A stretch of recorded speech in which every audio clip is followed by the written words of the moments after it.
going on, everybody? Welcome back to another episode of Big D Energy right here on the Woodward Sports Network. My name is Neal Ruhl. This guy is back in effect. He's full. His breakfast has gotten. Joique Bell is in the building. More on that in just a second. DMac, Darren McCarty, four-time Stanley Cup champion, in the house as well. Fish in the bowl. The child of the streets of Flint, Arturo, in the production booth as well. Joique Bell's out here getting comfortable right now. No. But hey, the debt has been paid.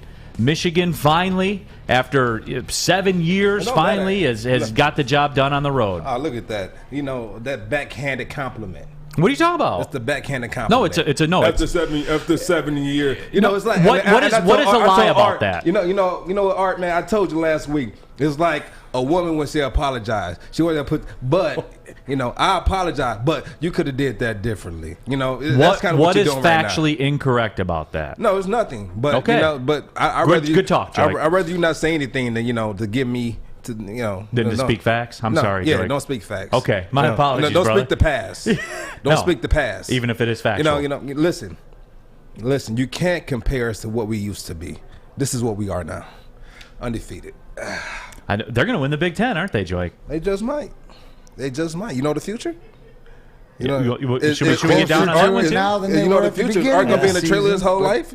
I think Art's going to get a house in the next 2 years. I'm proud of you, Art. Wow. Well, you get the man some eggs and look at him. He's a whole new. Buy him breakfast every morning. Buy him breakfast every morning. He's in here. We have our YouTube chat thread going on as always, so make sure you get involved through that. Social media, if you're listening on the radio, 93.5, The Roar, 99.1 FM, 94.7, WCSX HD2. Certainly appreciate that as well. Remember, the podcast page is up as well. Big D Energy on iTunes. You can subscribe to that if you missed the episode.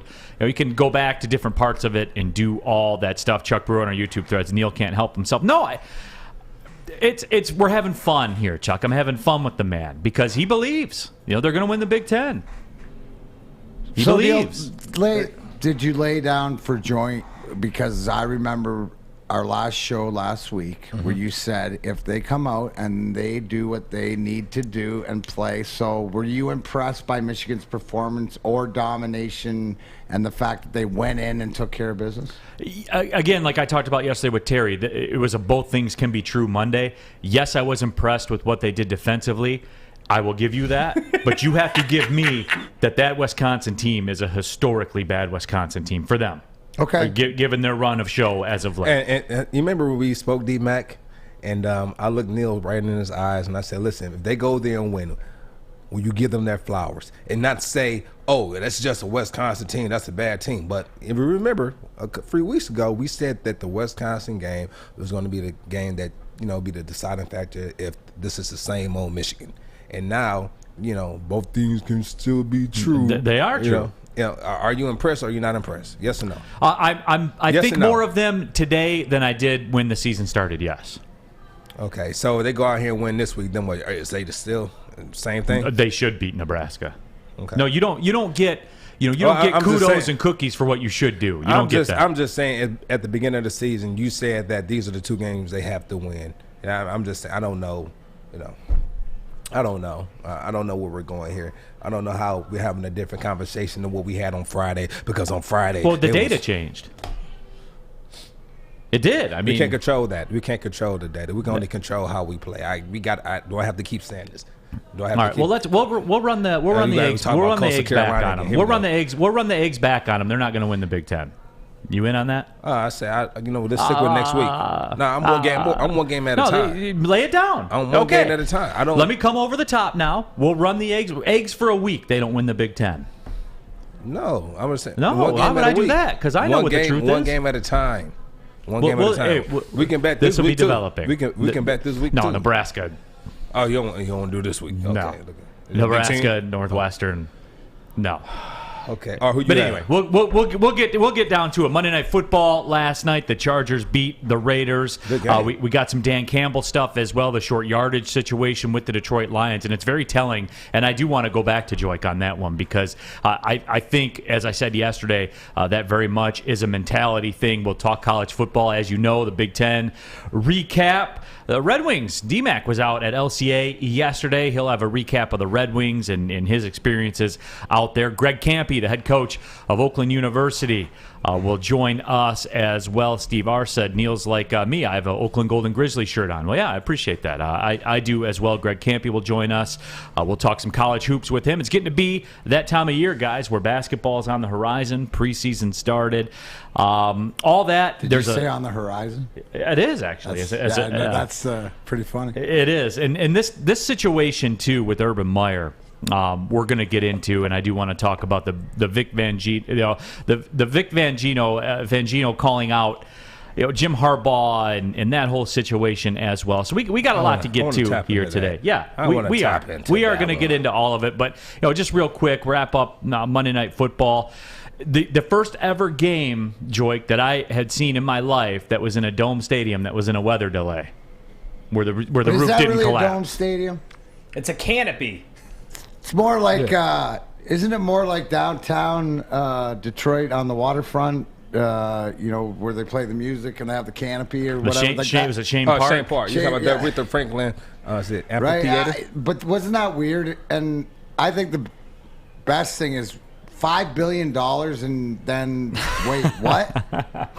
No, and I guess I get it. Like, I understand. It's not like a dome, like Ford Field is a dome or the Silverdome was a dome, where I know, I get what they're saying. And what about, who was it? Was it Drew Brees on there talking about how lightning can't go sideways? Yeah. Like, no, Drew, it very much can. What's crazy to me, though, is that you spent $5 billion on a stadium, but it's like a hammock, basically. Like, things can get in and around it. Like, what are we doing here? Like, I wanted to be creative. He wanted to cut corners. It could have been very well $6 billion. Let's keep it at 5. Yeah, there were some cost overruns. We can't finish the whole dome structure per se. Yeah. It was more like, I guess, when you go camping and you have that little plastic piece that goes over the tent. Yeah. Real quick. So hold up. So where is that stadium? That's right outside of Carson? Is that right outside Carson? I think so, yeah. Yeah. Or is that the Rams Stadium? Well, they're the same. Right? Is it? No, SoFi's in Inglewood. Inglewood. Yeah, always right up to no Carson. good. Inglewood. Yep. Hey, have you seen Sacramento? Where you at? Have you seen The Wood? The movie, The Wood? I have not. Dang. No. Have you seen The Wood? I've been to Inglewood before, though. Yeah, but have you seen the movie The Wood? I'm big in Inglewood. But have you seen the movie The Wood? That's answer the question. Have you seen the movie The Wood? No, I have. I should though. You got to see it. It's about Inglewood. Is it? Yeah, and it's like a classic. I've been through there. Was man. that like shot in the 60s or was it older? No. This is shot probably early 2000s, late 90s. So it's a late night. Yeah. I have to check that but out. I think it's the early 2000s though. Yeah, not the late 1900s. The late 1900s. The late 1900s. You know what? I'm reading about this, though, right now, and it's shocking to me because SoFi is actually short for Social Finance, Inc., and they're going to pay a reported $400 million over the next 20 years for the naming rights. So maybe they could get some tarps, some $50, $100 tarps, buy a bunch of them, and then that way, the lightning can't get in. I just can't believe that Drew Brees said that lightning can't strike sideways. Like, that to me is... I like the way Twitter blew up with pictures of sideways lightning strikes, too. I thought that was pretty funny. Yeah. So yeah, Drew, it very much can be. No. What he was saying is that once it gets close to when it gets close to the ground, it doesn't go sideways. What he was trying to say, not in the air. Yeah. Just once it comes down, it can't. Joique defending an athlete, shocking. Jesus. I told you, I got number love for Drew Brees. Right, he made a mistake, and we had to educate him. But other than that, though, one of the best leaders I ever played with. I mean, I'm just flat out. No, I mean the resume speaks for itself. I'm joking with Drew Brees, obviously. Yeah. But when I'm not even talking about on the field. I'm talking about things he did off the field that I really respected. So shout out to Drew. But it does go sideways. But what he's regularly, talking, but what he's talking about, like when it gets close to gets close to the ground and it doesn't go sideways. Joique, the fans want to know, and you got to be blunt about it right now. We need an answer. Out of all the quarterbacks that you played with, who was your favorite to play with? Every quarterback had like a certain attribute that I like more than other quarterbacks. So I can't say that. So both things can be true.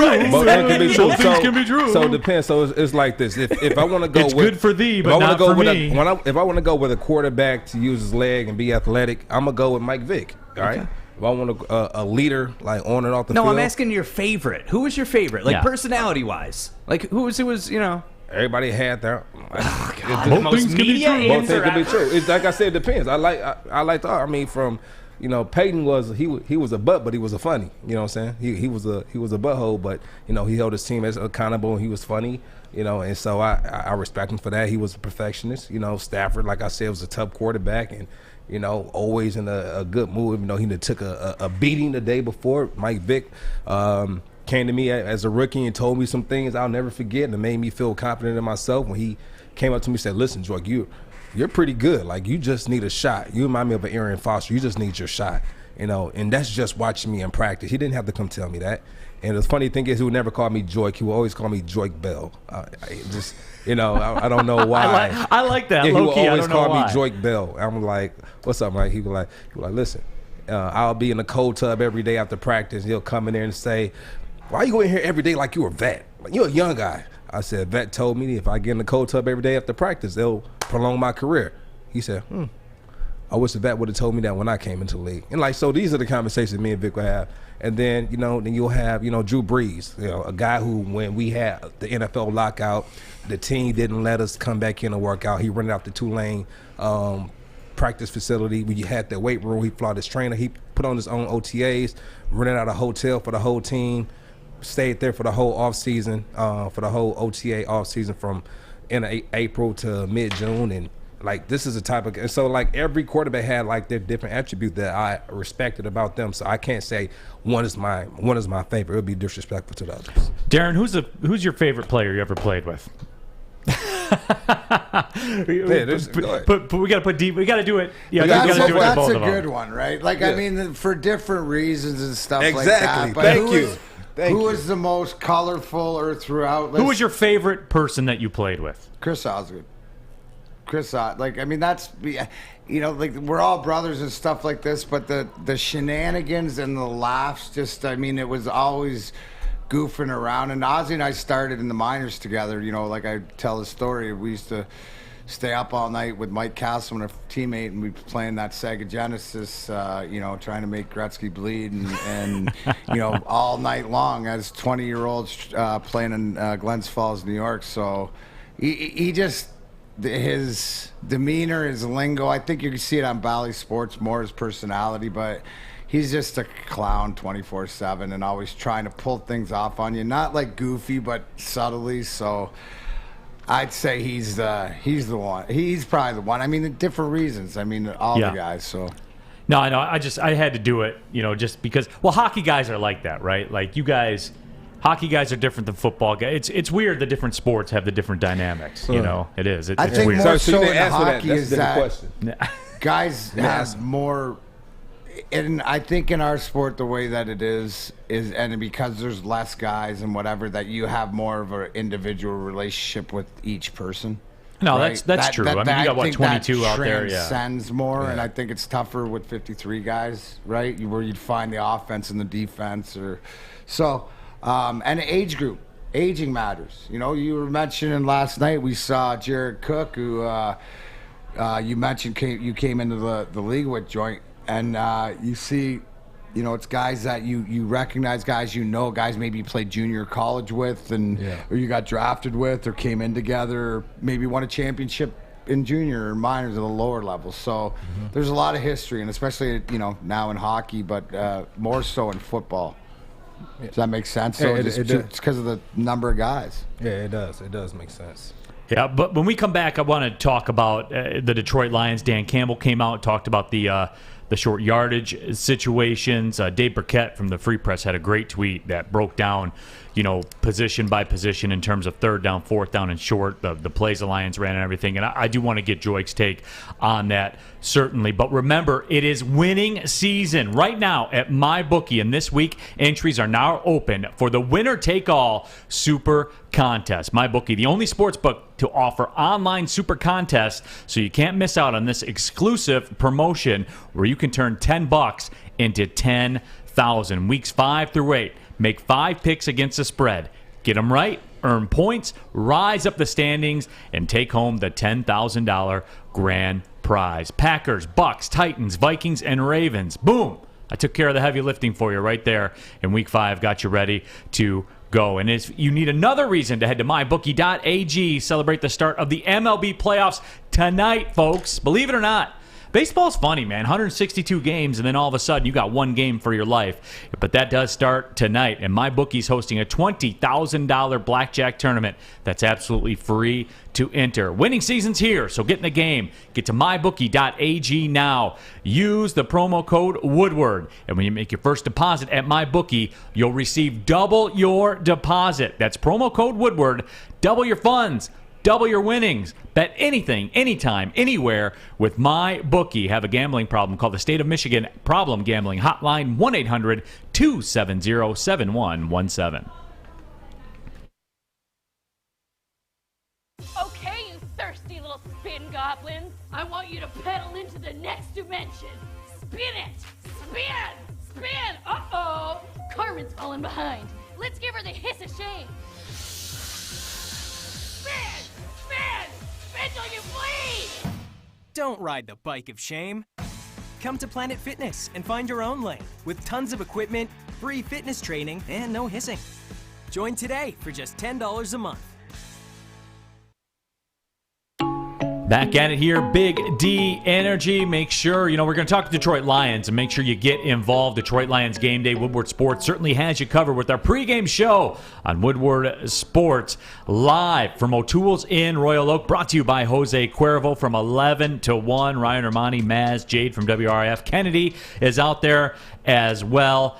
And that is simulcast on 101.1 WRIF with Jade, as we talked about. Joique Bell and myself did it this week. Had a great time out there. It was on and popping. And don't forget, after the Brass Rail downtown, Stick will be down there. They start streaming live right at the 2-minute warning of every Lions game. That's a Brass Rail at the corner of Adams and Woodward. They have DJs, drinks, a Woodward Sports VIP section with food and more. Stop by after every Lions game.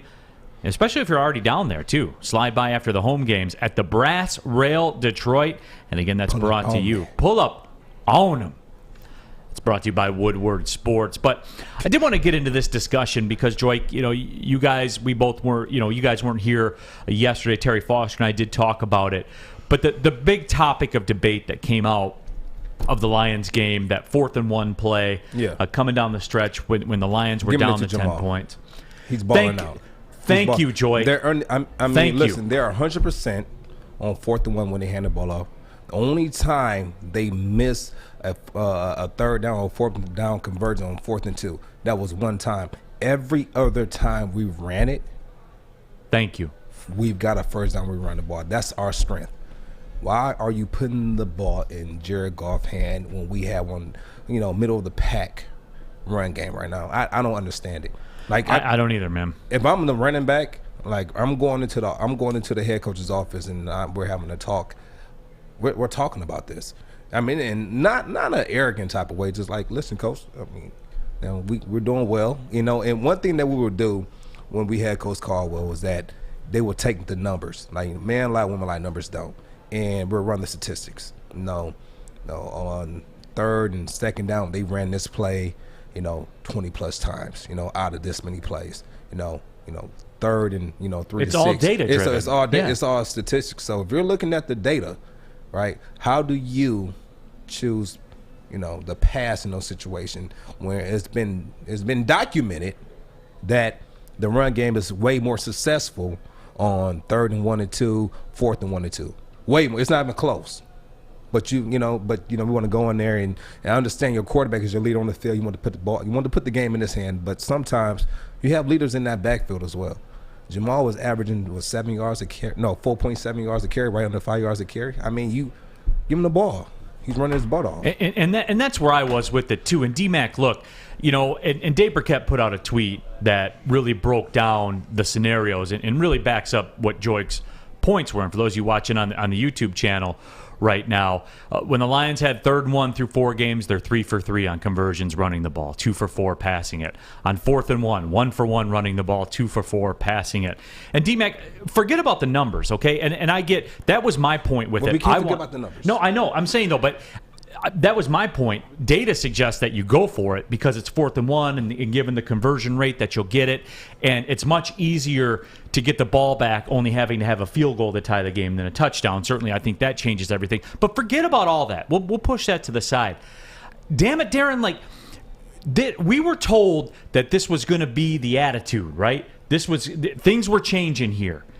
And put the ball in Jamal's hands and get 1 yard, man. And tell him what you're going to do. And still, because it's an attitude, professional sports, man, attitude-driven, identity-driven, bust them in the mouth and do it. You know what? It's so hard to hear. I can't even hear, but I know exactly the fact is, guys, 4 of 34, putting themselves in these positions that we want them to be in, and they're failing. They're failing miserable, but they're learning and learning what not to do. And you know what? You ever been that person that you have all the vigor and you have all the plan until, boom, somebody comes up and maybe you get punched in the mouth and you get there and you're excited and you don't know what to do and you panic and you continue to panic and you continue to not do the correct thing. But what you do is you put tape out there of what you need to improve on, and then you hold accountability. And then they're doing that. This is the worst, greatest thing ever, in my opinion. Do it all now. Learn what you got. Penei Sewell the other day gives up 2 sacks, 7. You know what? Good. You want these kids learning. It's the same thing in all the other sports. We saw it with the Tigers as they finished the season with their 3 young pitchers. You see it as we get into the Wings starting. You got Mo Sider, you got Lucas Raymond, Joe Valente. You got a lot of young guys. The coach is young, right? These guys are looking, and I don't care what the reasoning is for it. Do you learn from it, right, and not make the same mistake? What you're seeing is that when they get to 4th down, other teams, they don't want to run. We're not saying it's 4th and 1 and we can't get that 1 yard. We can't. We're just not doing it. We're panicking and we're calling the right play, but it's not hitting the right guy. It's not execution. So that goes back to the drawing board again. If this was 31 of 34, yeah, we'd be having a problem. Right, but this is 4 of 34, and yeah, it was somewhat embarrassing and disappointing and this and that and whatever. But then I look at it and go, well, if it's going to happen, let it happen now, and let's see how they respond and let's see how they move forward from this. So, you know, and it's not like they're not. It's not like there haven't been roadblocks against them, like a 4th and 19 and a long field goal and this and that. They played well at times.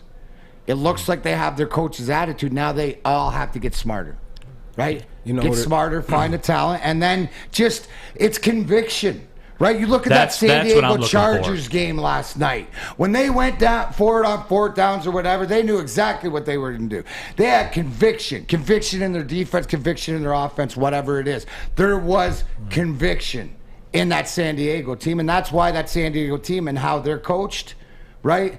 That's where we want to get to. And that's my point, Joique. Conviction, man. I want you to have that predetermined to say, we're busting you in the mouth and getting this 1st down. And I want to go back to the Lions, right?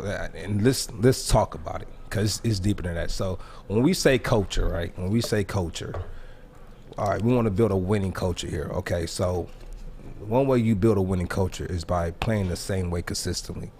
The way they played last week wasn't the way they played this week. And that's one thing that we have to overcome as a Lions organization, as a franchise, because it seems when we come in, when a good team comes in, we play up to their level, all right? And then a team that's not as good as a previous team we might have played against, we play down to their level. And that's been consistent through the history of the Lions organization. We'll play down to our competition. And another thing that, you know, could have played a major part in the reason we played the way we did is, you know, we still had that last week loss against us. That was a heartbreaker. It might have, you know, trickled into this game. I remember we had a game like that against Green Bay back in 2015 where we lost on a Hail Mary, yeah, at the end of a game. And that kind of went into the following week, you know. Even though we didn't want it to, we didn't think that it was there, but it was there. You know, and it was there by us not focusing and making small mistakes, kind of like the Lions making small mistakes, like a misfire snap. Come on, let's just focus. That's little league football. That's high school football. We shouldn't make those type of mistakes. I think we have to get our focus back intact, and I think that loss from last week trickled into this week. And Yeah, those are the things we have to alleviate. We have to have that short-term memory, and those are things that we're working on. It's still a young team. We're one of the youngest team in the NFL. Have a new coaching staff. Give it time, and as a Lions fan, you don't want to. We've been giving it to. We gave him 50+ years. I understand that. So be mad, be upset for the next 31 games, next 31 games. Yeah, 30 games. And then in due time, you'll see what we're trying to do. You'll see what we're trying to do. Dom Rivera in our YouTube chat thread says, Joique, this is why I need you on Monday when T-Foss was on. You're saying right now exactly what I was thinking yesterday, and that's where I was with it too. I was stunned, Joique, really by the amount of people, certainly in media, certainly on social media as well, the amount of people that were just like, oh, you have to kick the field goal there, and they moved on. See, I think for me, again, and I'm analytically driven, data-driven, things like that, your conversion rate on 4th and 1 dictates to me that you go for it, especially when you have to have a touchdown somewhere along the way. Are you gonna? You can't guarantee me you're gonna have a better look at scoring a touchdown than what they had, being that far down and those types of things. That's one angle of it, and then the other angle of it is it's 1 yard, man. Like you said, you think if you went into that huddle or that sideline and said, Jamal, you think we can get this yard? What do you think he's going to say? No, man, no, don't give it to me. I'm gonna tell you this. I'm gonna tell you this. You think Panay would have said, no, don't run behind me, man. I can't get that. No. Hold on. I want to get it. So the problem is that these 4th and 1s, they took the ball, put it in Goff's hand, and he hasn't made the right decision. That is my problem with it too. The problem is that they haven't given it to the bell cows and haven't given the running backs a chance to go. So this is is it a win-win? All right, is it a win-lose? I remember we were playing the Bears. This is 2000. We were playing the Bears, and Stafford came into the huddle, and I believe it was 3rd and 3. We was on the goal line, and it was a run play. He came to me and said, "Listen." He called the play. He looked at me and said, "Joy, get." He said, "Get in the effing end zone." Like that kind of hyped me up. Hype you up. That kind of hyped me up. And so you're like, "Give me that pill, give me the ball. I'll get it in there." And I got a rude awakening. I dove over the pile. I was probably about an inch away from the end zone, and I'm like reaching the ball. I try to cross it, and then Urlacher came and just ear-holed me. I fumbled on the goal line, and I felt horrible. Right, but is that going to be the same situation now? No. I mean, they're playing at the Bears. It could have been the same scenario. Take the field goal. I don't fault him for taking the field goal. The last week, I don't fault him for that the week before. So I think it was a smart decision.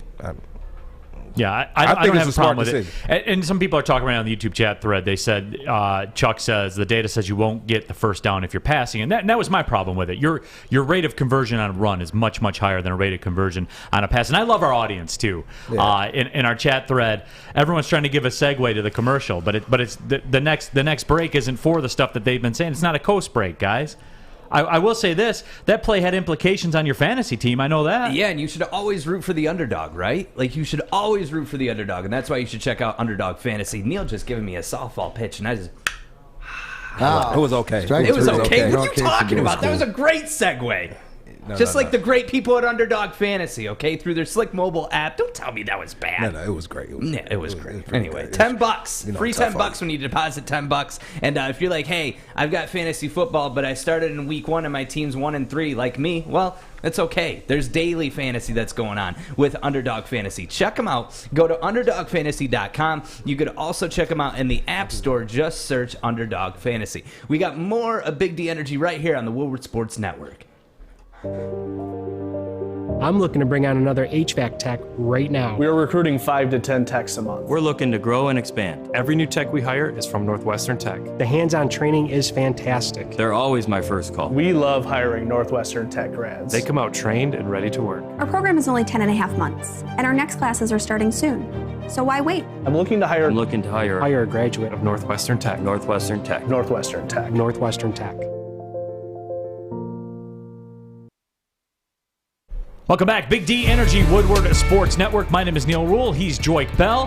DMac, Darren McCarty in the house as well. Happy you are along for the ride. Golden Grizzlies basketball coach Greg Campbell will join us coming up about 12:10. 10, talk about their upcoming season, their matchup with Michigan State at Little Caesars Arena on December 21st. Go to 313presents.com to get tickets for that. DMac was out at LCA last night. Later on in the show, we'll talk some hockey. I know it's big to you guys out there. We got you. It's a 2-hour show, everybody. We got you. Guy was putting me on ice. I see what he did there. But as we talked about, Chargers got the win last night over the Raiders. And to me, Joique, we won't spend a ton of time on this. Yeah. But to me, that was as guaranteed a result as possible. The Raiders aren't going to 4-0. The Raiders aren't going to be in first place in that division. It's just not going to happen. And the Chargers got it done last night. You know what's funny? Who did you have winning last week? When you picked your winner for this game, who did you pick to win this game? The Chargers. Who picked the Raiders? Somebody picked the Raiders in here. Who picked the Raiders? Was that you, Art? Well, I did say the Raiders were going to win. Yeah, but I thought you were talking about you because I could have swore that you also picked the Raiders. No, I picked the Chargers. Oh, okay. No, my only problem was I took the Rams as my best bet, and I should have took the Chargers. And play that clip for me real quick. All right. Here we go. Yeah, your guy Jared Cook was getting loose yesterday. My boy Jay Cook led the Chargers in receiving yesterday. Had a crucial touch, had some crucial third down conversion that helped put his team in position to win this game. And shout out to my boy Jay Cook. I don't know, this guy has found the fountain of youth. He has found it. Well, because you said you guys came into the league together, right? No, he came in the year before me. This is year, I think this is year 13, 14 for Jared Cook right now. Now one thing is we're part of the same financial family, so me and him been with the same financial group since 2013, 12, 13. I was the first athlete to sign with my financial group. Then he came in right after me, and now we have about 30 plus, NFL and NBA players that signed with my financial group right now that I signed with back a long time ago. But I mean, Jay Cook is a monster, and it's good to see him still performing, and not only performing but being effective. A year 13 in the league. It's crazy. Well, DMac, you had a long career. What's the secret for that, to be at that level, especially given the physical nature of football, the physical nature of hockey? How, man? How do you stick around that long? Well, you got to be lucky, and obviously you got to stay healthy enough, but or healthy at the right times. Like for me, you never really had a ton of injuries. Sport hernia surgeries, ankle, but I missed the time during the regular season. I never missed a playoff game. That's the whole thing, and so a lot is your team too. And you look at our team and the style you played more of an up-speed style, Western Conference skating style than the East pounding style, so that sort of probably helps a little bit. But all of it is wear and tear, and I think nowadays more guys take more care of their body on and off the ice. So you see guys that health-wise can stay healthy and stay in the game, like Jared Cook, or it always amazed me, like a guy like a Chris Chelios played till he's almost 50 and stuff like that. So it's just because guys genetically take care of their body. For sure. So in the X factor of that game, a major part in the winning and being able to get the ball downfield is Austin Eckler. I mean, he had a great game. He was a beast, Averaged over 7, right under 8 yards a carry, had 117 yards rushing, and they came and had 3 more receptions for 28 yards. I mean, he was effective in the passing game, had a receiving touchdown, also had a rushing touchdown. So he was probably the MVP of that game, offensive MVP for that Chargers offense. And I mean, shout Justin out to Herbert's so smooth, man. He's nice. He is nice, and it makes it even better when you have a running back that can, keep that defense honest. Before we move off this game, I'm going to give Tom Mazaway, and you can catch him on the bottom line with Braylon Edwards and Ryan Armani, with probably the smartest thing I've ever seen him put over a text message, and he said, how about the color schemes to that game? Optically pleasing. I would get both, and I apologize to everybody out there that I used the FU San Diego. I meant Los Angeles. So it was just the colors. They had the powder blues on. The color scheme got me. It looked like an old school game, but I was a big fan of both those units. No, I was too. The only thing that made me sad was they didn't have the baseball infield in the stadium. The dirt on the infield. Jack Murphy. Dust through the 40-yard line. I hate that. Yeah, but it's cool as hell, though, Joey. I know players probably hate it, but it's cool as hell to watch on TV. And you hate it because if you get tackled in that dirt, it makes your arm so slippery and I just hate playing in it. But terrible. It was cool as hell to watch, though. No, it's stupid. No, it was cool as hell to watch. It is stupid. Well, from two franchises that were in the mix for their division lead, we'll shift the focus because there has been some breaking news to a franchise that is locked in a battle with your Detroit Lions now for the #1 overall pick. There has been some news from Jacksonville.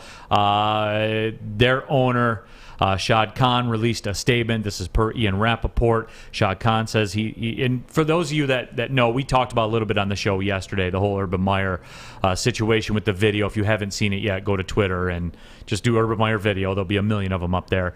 But Shad Khan says he's addressed the matter with Urban. The specifics of the conversation will be in confidence. What I will say is his conduct last week was inexcusable.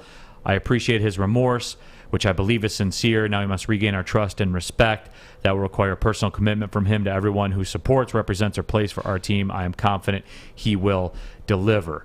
Now, with that being said, Michael Silver, famed football writer as well, said that the Urban Meyer situation in Jacksonville has reached a crisis point, especially in the locker room. One player told me, quote, he has zero credibility with anyone in that stadium. He had very little to begin with. Unquote. And this is shaking. You lose that locker room.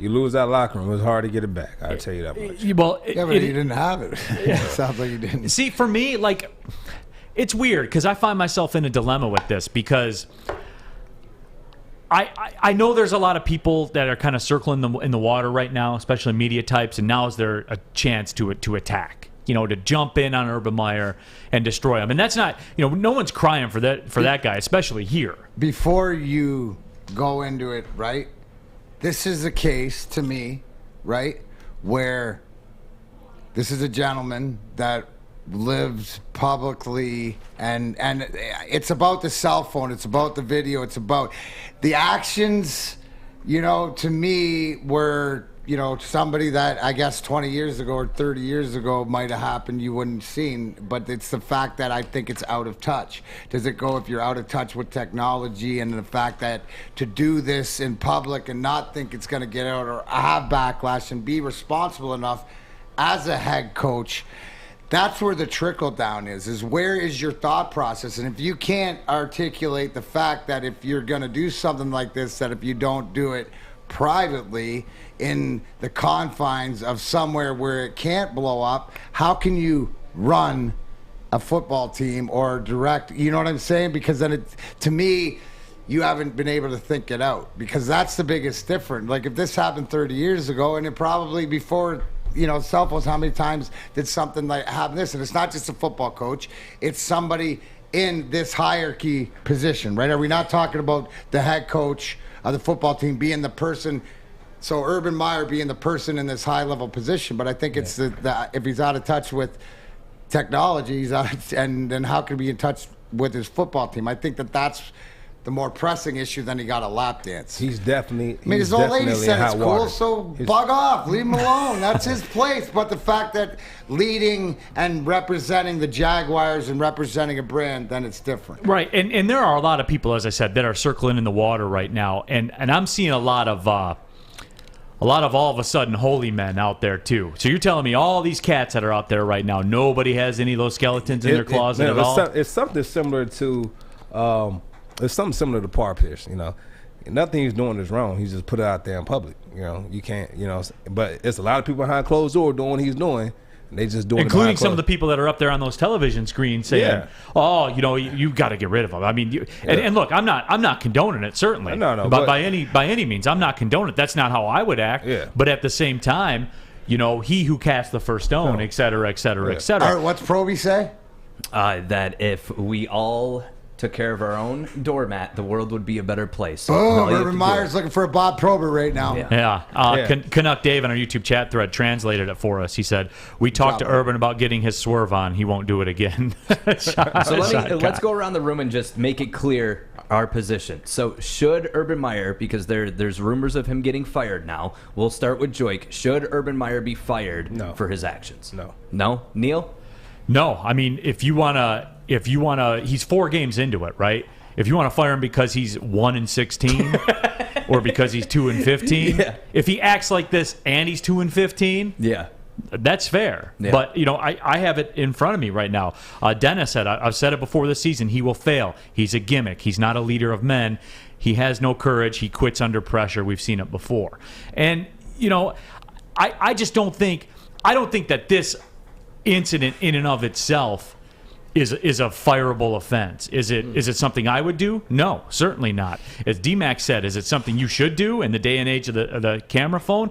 And look, when I went to college, that was right before the whole social media craze and everything like that. Listen. I've acted the fool before, not like how he has, but I'm saying, you get out in the bars and stuff like that. I'll raise my hand and say that. Listen, he was depressed, man. He had to get out and for his own mental health. He had to go get a couple. Oh, it was a cleansing. Yeah, it was a cleansing. He said, something's going on. Let me go, get a couple of drinks. Let me go have something to take my mind off of this chaos we have going on here in Jacksonville.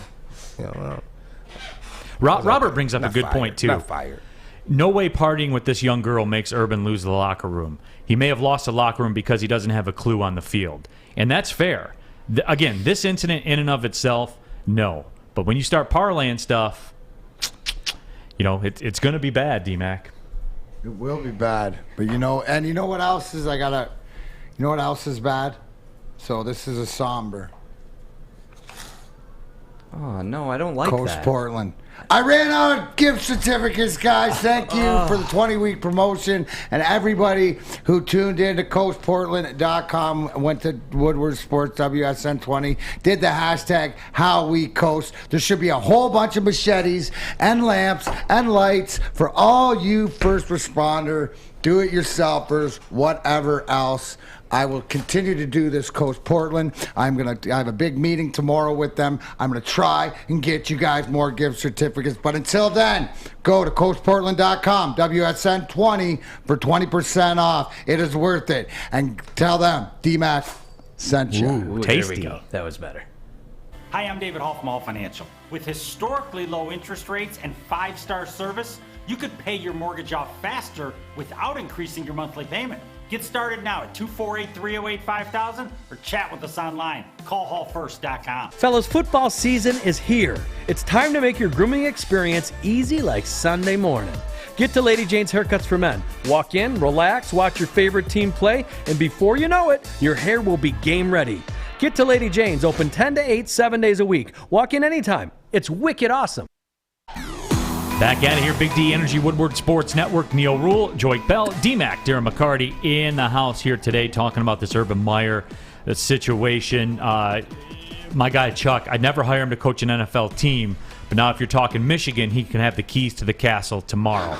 And you know what? That's why I mess with Chuck, man. Like I give Chuck a lot of credit. I'll roll with Chuck. He's a big Michigan fan. Sometimes he doesn't like the way I talk about Michigan, but I respect that because he's honest about that. What about it, Joique? If you could get Urban Meyer to coach Michigan tomorrow, say he gets fired today, you about that? No. Why?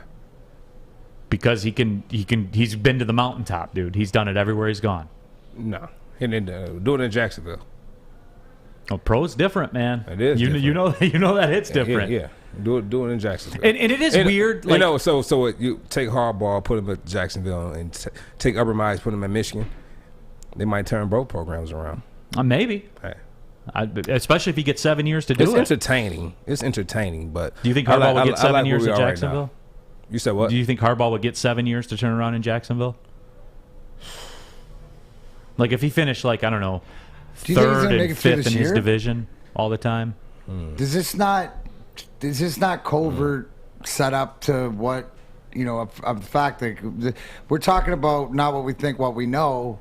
You brought up the facts about Urban Meyer's history about quitting or leaving or health concerns or whatever. Does this, as the going gets tough, because it's tough, it's going off the field, it's going tough on the field.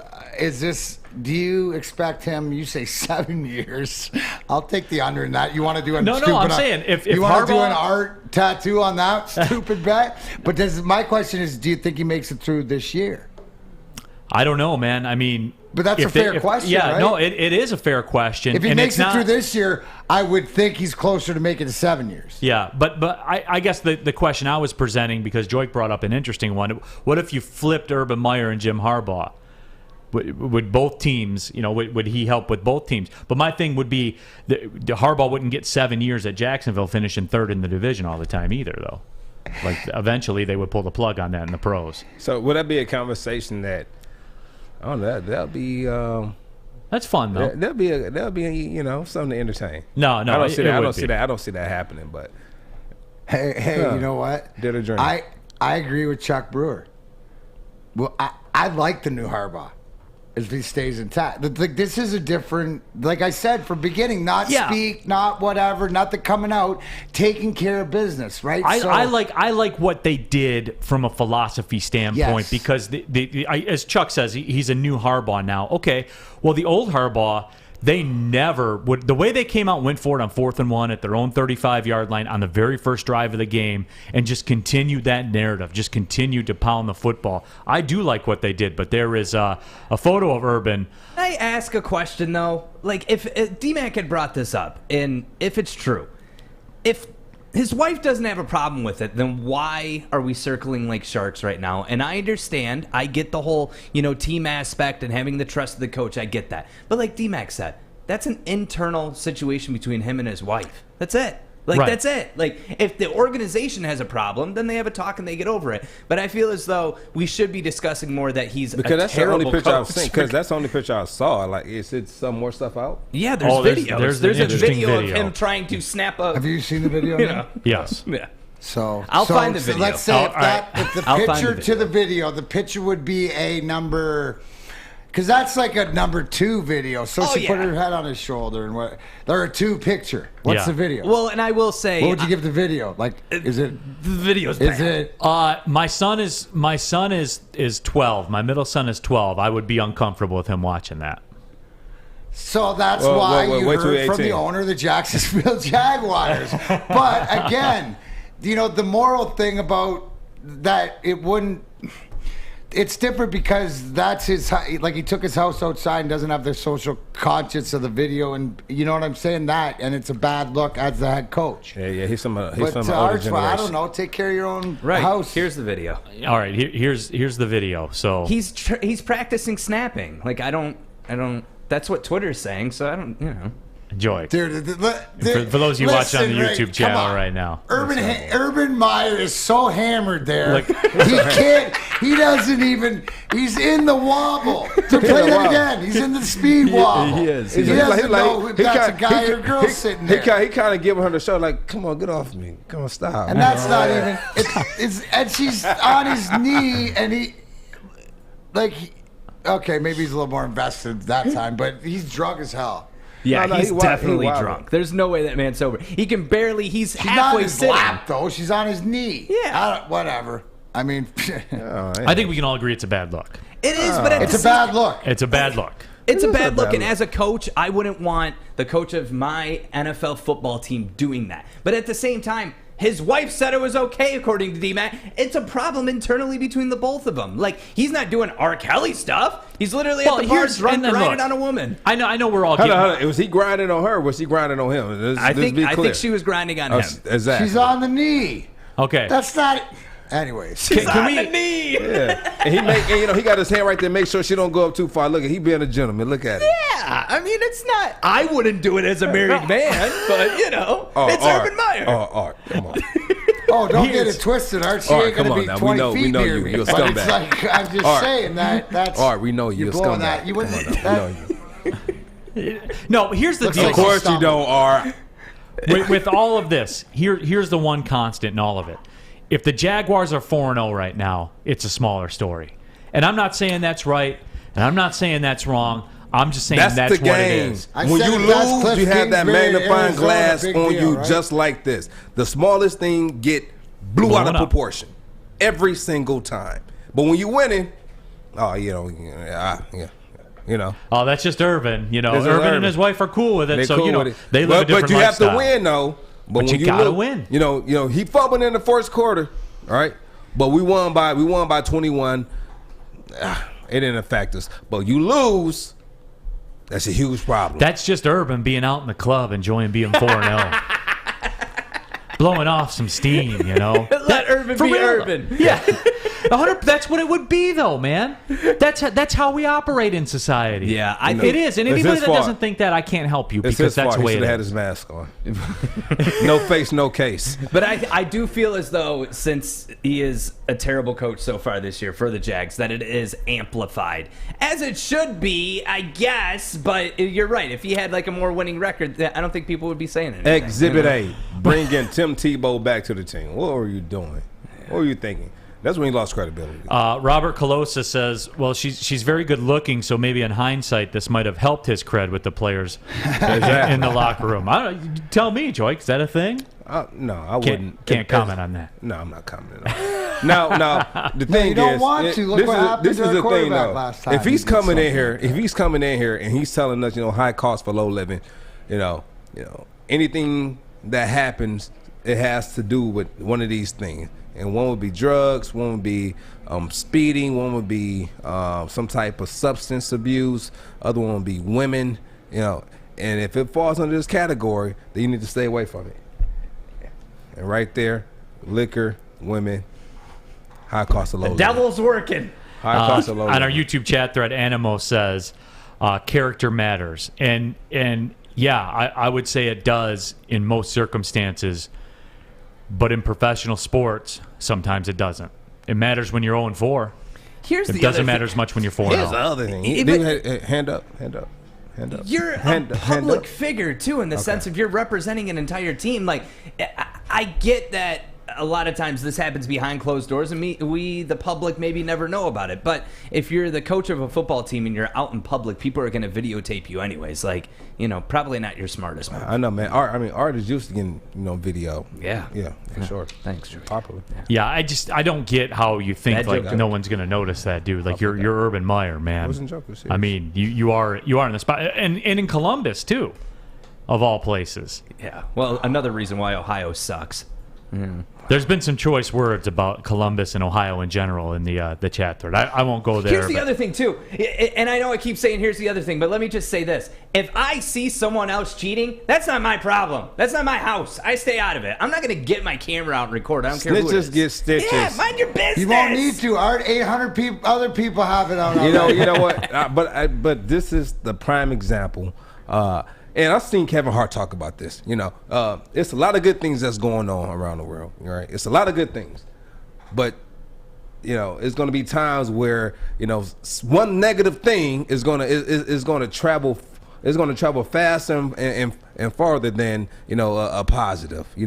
And so as soon as they had an opportunity to see Urban Meyer out there doing something that that looks bad, let me get my phone. Let me record it. And listen, the person recording might have been doing it, to post it in their close friends. Somebody could have took it from their page and sent it to TMZ or sent it to whatever. Oh, look at Urban Meyer's out here. Like, why does that even matter? Like, leave him alone. Leave him alone. Chuck's having a day on our YouTube chat thread. He forgot he wasn't at Ohio State anymore.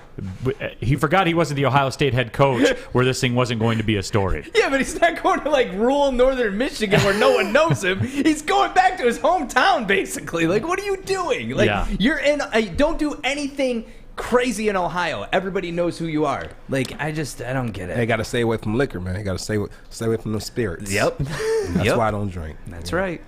That looked like a public service announcement. Yeah, Joy. I like how you tip the cup up. Drink more water. Drink more water. No, certainly you do. Hey, but like Lil Wayne said, why does it matter what's in my cup? Drink it. Well, when you're getting recorded cheating, I think it does matter what's in your cup. But but essentially, so the Jags ownership just basically says, hey, we talked to him. Slap the wrist. Don't do that anymore. But again, what else are you going to do? I mean, they don't have a backup plan right now. Well, you can't. Shut up. He's four games in, man, to a multi-million-dollar contract. You shut up. Let me give you a quote real quick. Drinking doesn't change. Listen, drinking doesn't change. It only changes your action. It doesn't change your intention. I don't know why you're looking at me. I don't drink, but okay, we get it. Yeah. No, I'm just letting you know. Okay. Drinking it doesn't change All right, it doesn't change your attention, just your action. And I will tell you this: sometimes you could have 5 kids without being under the influence and drinking. You just make, You got certain 5? decisions. Oh, you lost 2 kids? So you Well, down to no, 5 they're now? stepkids, but I didn't make them, is what I'm saying. Oh, so now you got 5 kids. No, I have 7. You didn't. Okay, I don't need well, to be explain- clear. We'll be clear. Be clear. Because you Neal, told I'm our getting listeners that you hungry. had 7 kids. I'm I getting thought you hungry, lost Neal. 2 kids. I don't know. Knowing you probably did lose them. I don't know. No, it is almost lunchtime. Yes, it is. And we're getting to that time of day, man, where you got to make some decisions when it comes to lunch. Papa Romano's, always a solid play.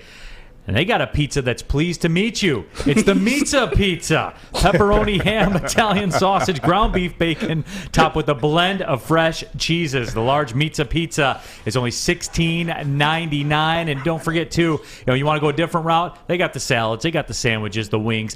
Anything you want, be a hero. Anything. Order it for the squad, the whole work squad. Go to paparomanos.com and order for the squad today. The squad. Tony is a third-generation logger that has a simple, practical approach to life and work. That's why his Coast DX342 knife is perfect for him. The stainless steel blade is rust-resistant and made for all-weather use. And the double roll-lock safety ensures that it will never inadvertently close when he doesn't want it to.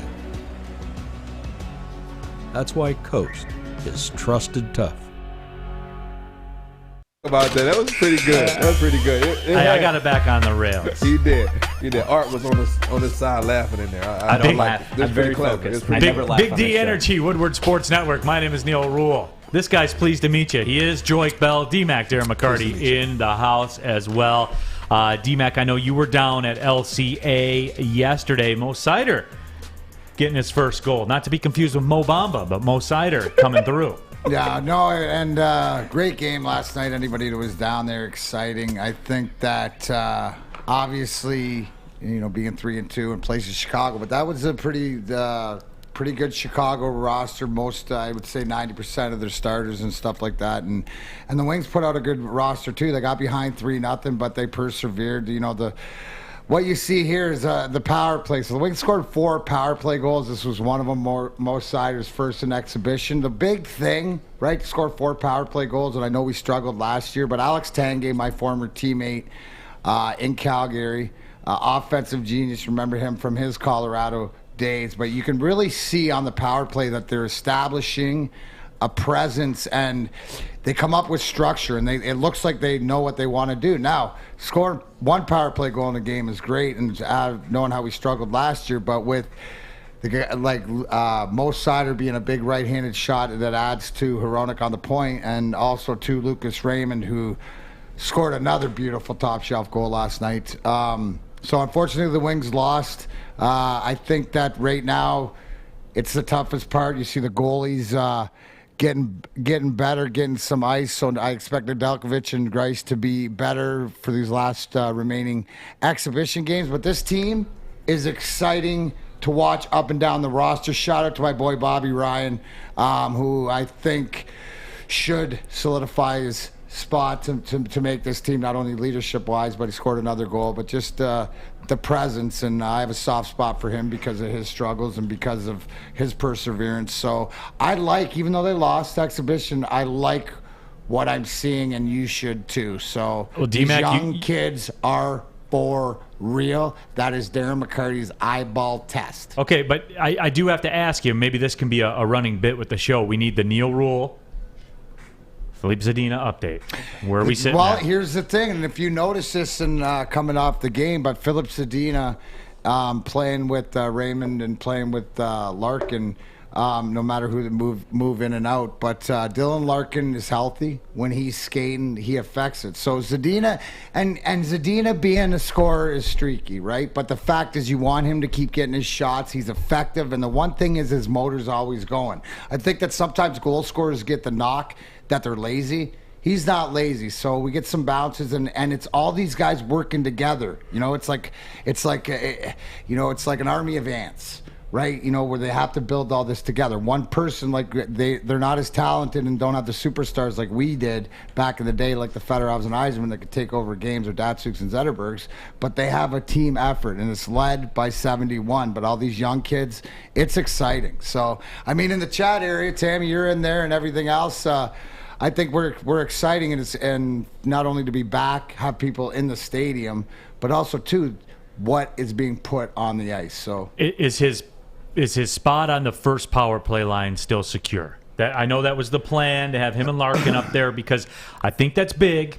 I think Zadina has to be on that first power play line to get him going, man. Well, here's the whole thing, right? Is that whether you have 2 units, right, and you go 4 for whatever, you get 4 in a game, nothing's changing as far as you want to make sure. Because sometimes whether you're first or second, that'll be interchangeable depending on who's going. But those 5-man units, right? So you have 2 5-man units that you can plug and place whenever. Because some nights, some guys are going to be going and some guys won't.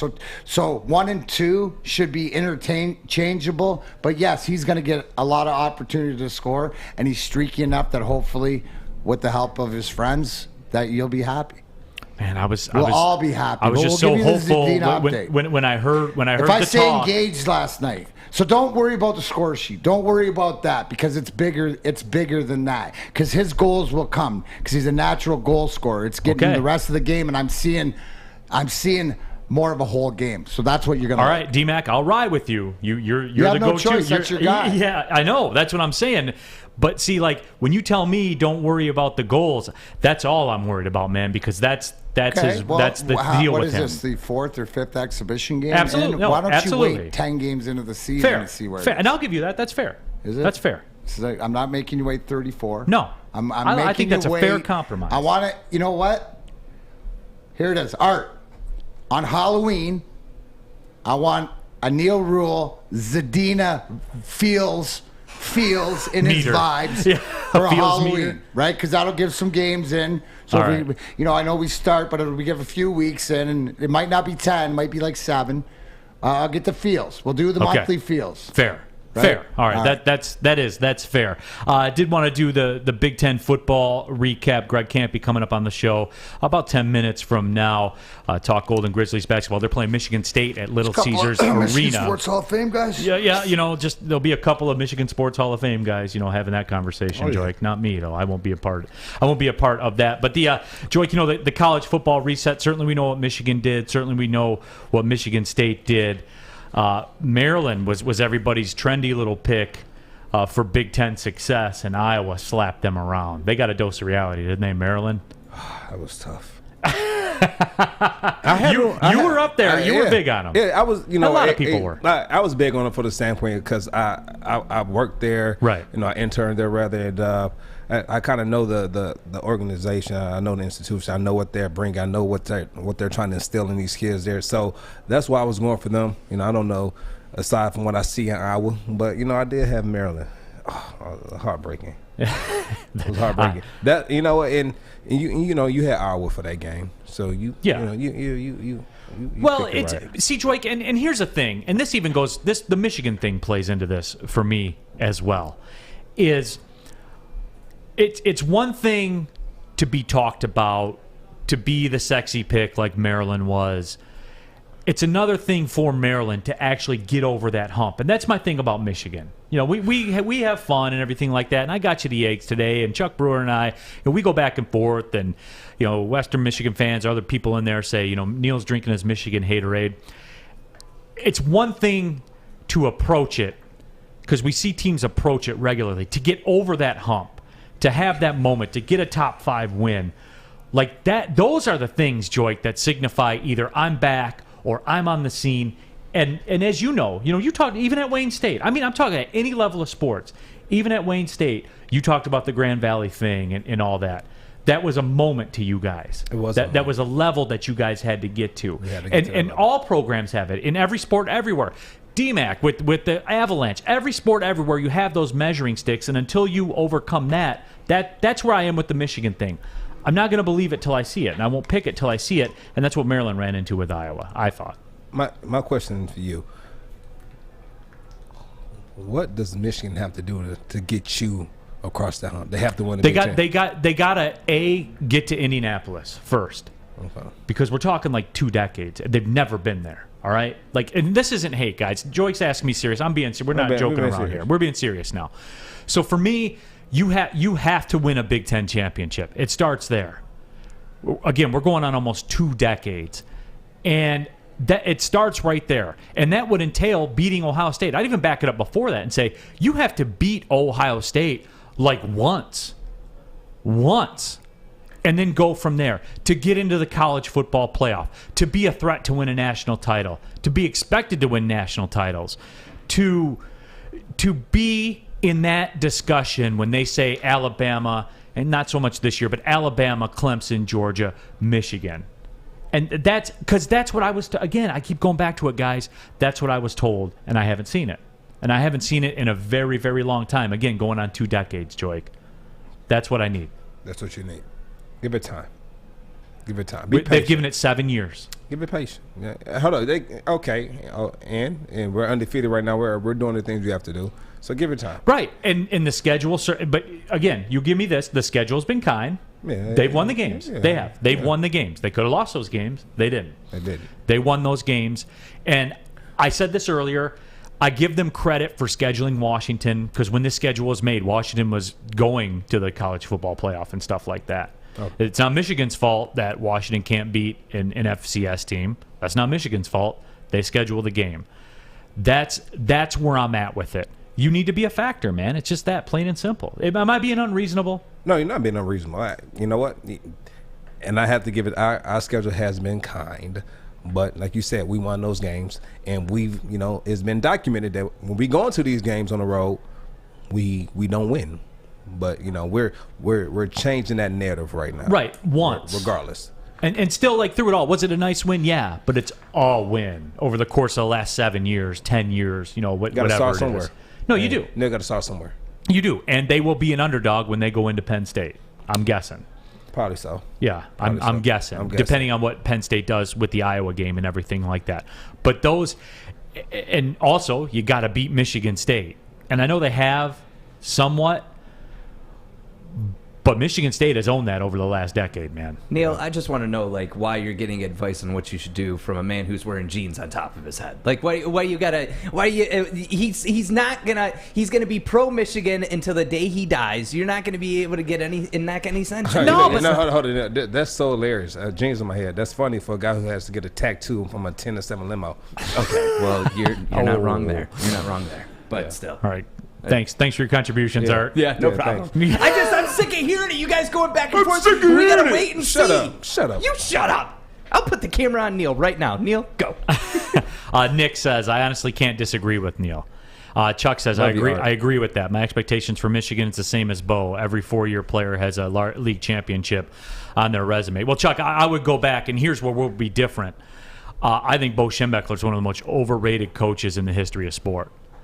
And Darren knows You said who? Bo Schembechler is one of the most overrated coaches in the history of sport, man.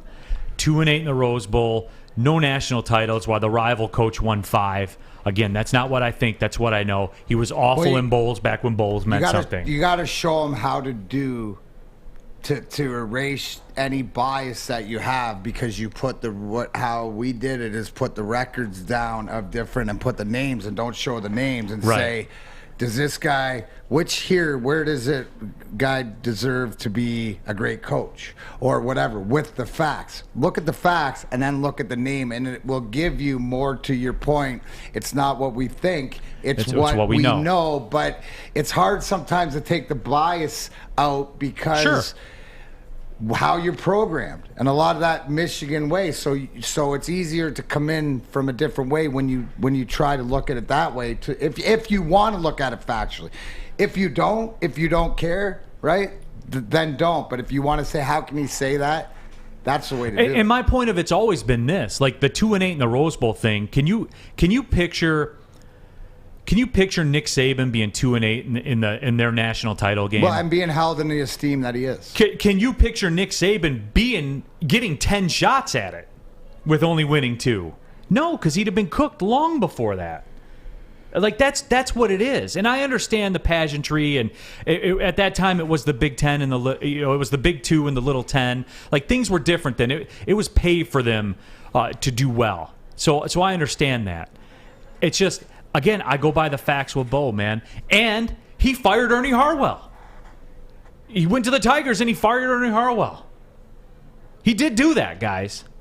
And I know that's separate from the football things, but damn it, yeah, it's Ernie Harwell, bro. Yeah. For culture. That's what the thing. And you know what? If you want to see how things sort of rub people the wrong way, that rubs me the wrong way.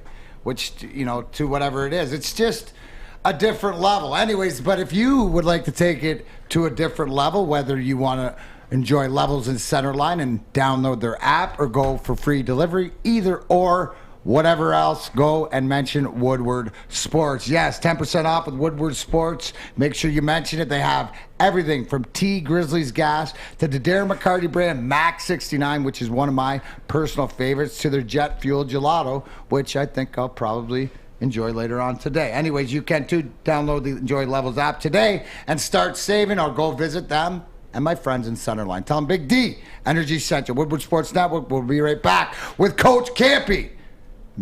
Looks like Michigan Hall of Fame talk. Thirsty little spin goblins. I want you to pedal into the next dimension. Spin it! Spin! Spin! Uh-oh! Carmen's falling behind. Let's give her the hiss of shame. Spin! Spin! Spin till you bleed! Don't ride the bike of shame. Come to Planet Fitness and find your own lane with tons of equipment, free fitness training, and no hissing. Join today for just $10 a month. Back at it here, Big D Energy, Woodward Sports Network. My name is Neal Ruhl. He's Joique Bell, DMac, Darren McCarty in the house as well. Happy to have you all along for the ride. Got some reaction to our Michigan discussion, and it's very civil. Again, Chuck says, I agree. Nationally, he was overrated, but he won league titles, and that's my floor. And that's fine. Like, I don't begrudge you that. See, I have more of a, my goals are more nationally, I guess you would say, when I'm following somebody. The Canuck Dave said, wow, I didn't know that he fired Ernie Harwell. But he did. Yeah, that's why we're here. That's why you got the golden rule telling you it's not what you think, it's what we know. And we can update you and it could change your facts. But a lot of the things that we're saying is just the history.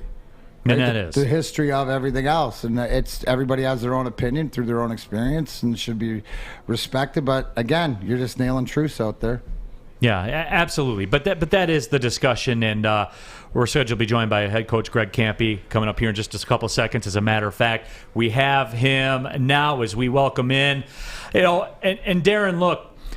As you said, in this discussion, it'll just be a couple of guys, in the Michigan Sports Hall of Fame talking to each other. He is a member of the Michigan Sports Hall of Fame, longtime coach at the Oakland Golden Grizzlies. Of course he is, Greg Kampee. Camp, how are you, man? How you doing? Hey, Coach, how you doing today? Art wants you to turn your phone sideways. All right, we're getting Coach Kampee established. Getting him established right now. We do see him on the screen, yeah. So, but we'll get it pulled up there in just a couple of seconds. But we do have contact, and that is the most important thing. But the Golden Grizzlies are getting ready to start their season, and they have a couple of big time games coming right out of the gate. They start the season on Tuesday, November 9th. They will be at West Virginia. Follow that up with a game at Oklahoma State. And right now, as promised, we are joined by the Michigan Sports Hall of Fame member. Can you hear me? We got you, Coach Kampee. There we go. Appreciate you taking the time. How are you? It looks like I'm upside down. Yeah. try turning that thing side. They like messing with us Hall of Famers, Coach. That's all I got to say. They like messing with us Hall of Famers. Hold up. Do you have an iPhone? Yeah, he's got it locked. All right, so you have your phone. So swipe down and hit the unlock button. Your phone is locked right now. So there we go. Swipe down, and then you see that little lock, like a little circle. Hit that button. Yeah, unlock it. Now Swipe back up. Sideways. Swipe back up. Now turn it sideways. Hey! Look at go. And that's how you know he's the greatest basketball coach. You know what it is? Our producer should have called and told you that, but hey. Good job, Art. Oh, that was good job, Mass. Pass the buck. There he is. We got him. All right, Coach. It is good to have you. You guys done messing around with Michigan Hall of Famers? All right. We don't appreciate that, but that's cool. Well, hey, Coach Camp, Darren McCarty, he wants to have a Michigan Sports Hall of Fame discussion with you. How's it going, man? No, did he freeze up? Yeah, he's in a basement somewhere. Yeah. Yep. Sounds great. Yeah, his connection is bad. There he is. Oh, there he is. We might have got some right here. That's wrong. Looks like he's on the street. Yeah, okay, DMac is over there. DMac is over there by the window. But Coach, you guys getting your season started, as I talked about, at West Virginia coming up Tuesday, November 9th. I know you have the nation's leading assist man coming back next year. Tell us a little bit about the squad. Well, I really like what I see so far. It's been a great preseason. I really like the team a lot. I like it as people. I said this the other day, and Darren, you can probably talk about this, but in this day and age, of entitlement and things like that, we run a mile every year, and that time goes on the locker room wall, and it's there for eternity. That goes all the way back 30 years. Every kid that's ever run the mile. And this year, my top 3 players finished second, third, and fourth. Where the last 2 or 3 years, some of my top players are in the back of the line with that look on their face, like, why the hell do I have to run a mile? We're never going to run a mile on a basketball court. And when you have that type of buy-in, I think you have a really good chance to be good. And so I'm excited. Real quick, Coach. Now, at Wayne State, they used to make our basketball players run a mile. And I remember at the time, one of my best friends was on the basketball team, and he had to be all of 5'5", 5'6". And so when he got there, they ran the miles. The very first time, he came back into the dorm room, and he had that stiff back, and he was walking like this, and he just crashed on the bed. I said, what's going on? What happened? And so he, it was kind of funny. He told me what happened. And so, question, what is the time that your players, they have to make in order to pass a conditioning test? I don't have any time at all. It's all about competition, and it's about legacy, because your name's going to be on that wall for the rest of your time. Every kid that ever comes in and plays at Oakland will go into the locker room and see your name up there with your time. And what kind of pride do you have in yourself and that type of thing. And then, most of them run it 3, 4, 5 times every year. So, they can see if there's an improvement. Like, Blake Lampman broke the record, his own record. He ran 4:49 this year. He had run 4:50 the year before.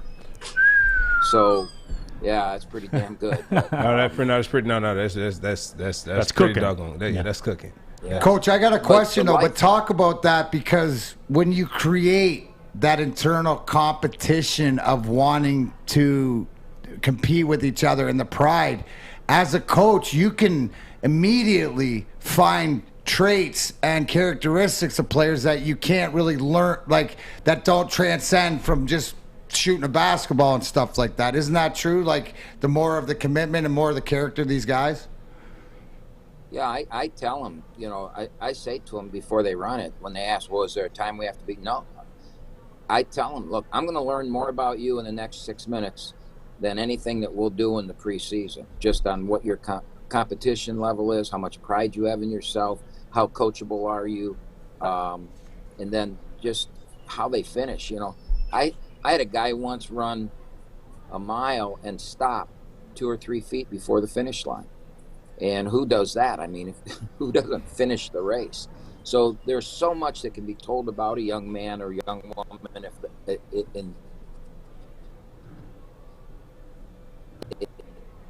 in their life, how just they handle the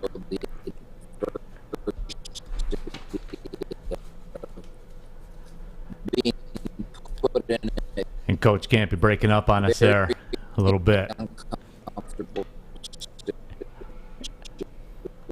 Yeah, Coach Campee's breaking up on us a little bit there. We'll work on getting Coach Campee back with us here. But Michigan State playing the Golden Grizzlies. That'll be Tuesday, December 21st at Little Caesars Arena. You can go to 313presents.com, get your tickets to that. And, you know, it's a big moment, not only for Oakland, but it's a big moment for college basketball in the city of Detroit. That certainly has been a big-time game throughout the history, Coach. And you look at it, the largest crowd in the history of the Palace to watch a basketball game was Oakland, Michigan State. The largest crowd in the history of Little Caesars Arena to watch a basketball game, Oakland, Michigan State. This game has a buzz to it, doesn't it?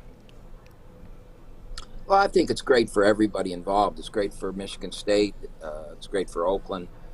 Tom wouldn't do it if it wasn't good for Michigan State. So, as good of friends as we are, and you know, the relationship we have, he still wouldn't do it if it wasn't really good for Michigan State. For them to play in Detroit, let their fan base that can't get to Lansing come to a game like that. And just the buzz it creates in the city, and playing in a pro arena. And Little Caesars is also an arena that holds NCAA tournaments, so it's always good to get a game or two in there as a player in case you end up being there someday. So it's fantastic. And for Oakland, it's the highlight of the season every year to play the blue ribbon standard of college basketball. It's just a great thing for us.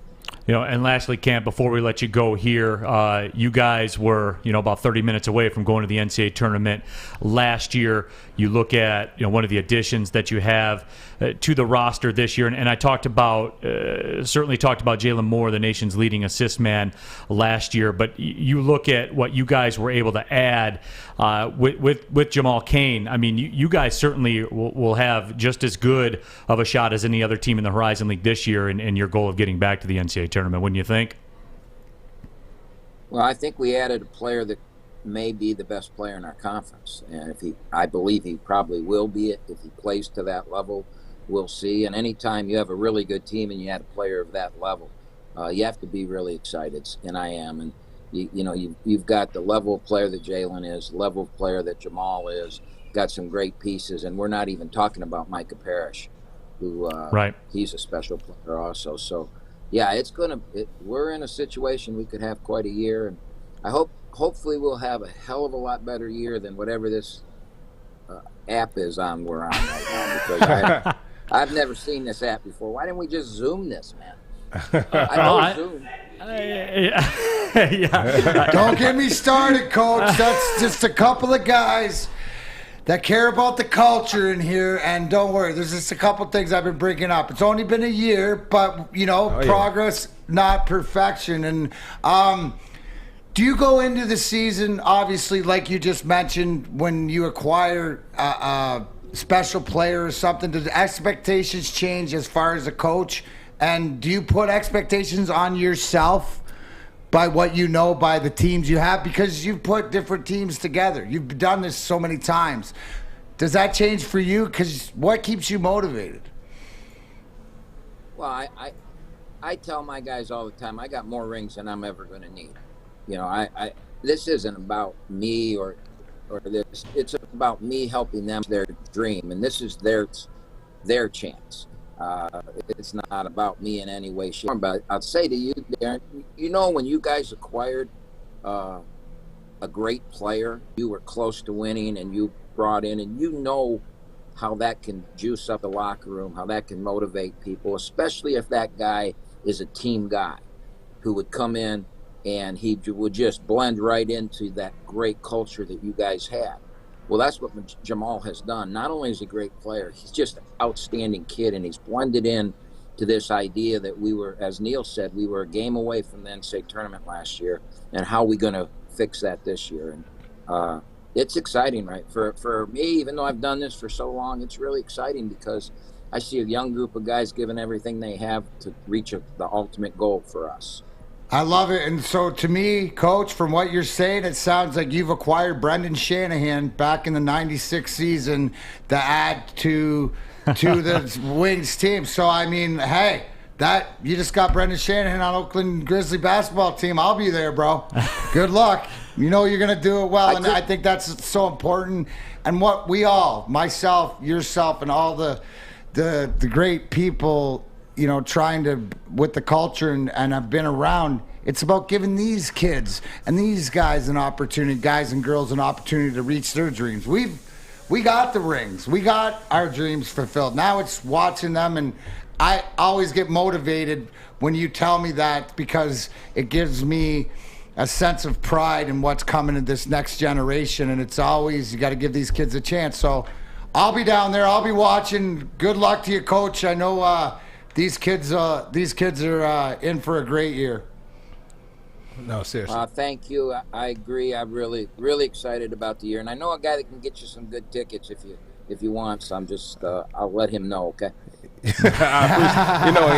But I love the arena. The arena is state of the art. I like it. Joique knows it. Yeah, Joique knows it. We'll get out there. I'll be over. I need a new visor. Yeah. All right. Well, Campus, certainly do appreciate the time. We'll be checking in again, as the season unfolds, and appreciate it. We'll talk again soon. All right, thanks. Thanks, George. Thanks, Coach. Thanks, no problem. All right, head coach Greg Kampee over there at Oakland University, third longest tenured coach in college basketball. So was McCarty there before he got there? What's that? The head coach before he came in. Who was the head coach before he? Oh, he's been there going on 37 years right now. He's been there since the Division II games. Yeah, so it's been a really, really long time. And you know what? Looks like he got his hair cut recently too. Yeah, listen, if we could just get a better system to talk to him so he could cut it out, because that's what it's all about. Getting your hair cut, feeling good, looking good. Great job, And Art. let's be honest. We like simple stuff. That was not horrible. Oh, my bad. You can hear me? Oh, yeah, I can hear you. Oh, okay. We like simple stuff. We like football Sundays. We like our hair to be nice and kept up and professional. And you always want to be handsome and clean. So walk in, sign in, sit down at Lady Jane's. Before you know it, you are handsome and clean. Get to Lady Jane's, open 10 to 8, 7 days a week. And as always, it's wicked awesome. We got more Big D energy right here on the Woodward Sports Network. Big D! I'm looking to bring on another HVAC tech right now. We are recruiting 5 to 10 techs a month. We're looking to grow and expand. Every new tech we hire is from Northwestern Tech. The hands-on training is fantastic. They're always my first call. We love hiring Northwestern Tech grads. They come out trained and ready to work. Our program is only 10 and a half months, and our next classes are starting soon. So why wait? I'm looking to hire a graduate of Northwestern Tech. Northwestern Tech. Northwestern Tech. Northwestern Tech. Back at it here, Big D Energy, Woodward Sports Network. Neal Ruhl, Joique Bell, DMac, Darren McCarty in the house. Big thank you to Golden Grizzlies head coach Greg Kampee. Remember, they're playing Michigan State at Little Caesars Arena December 21st.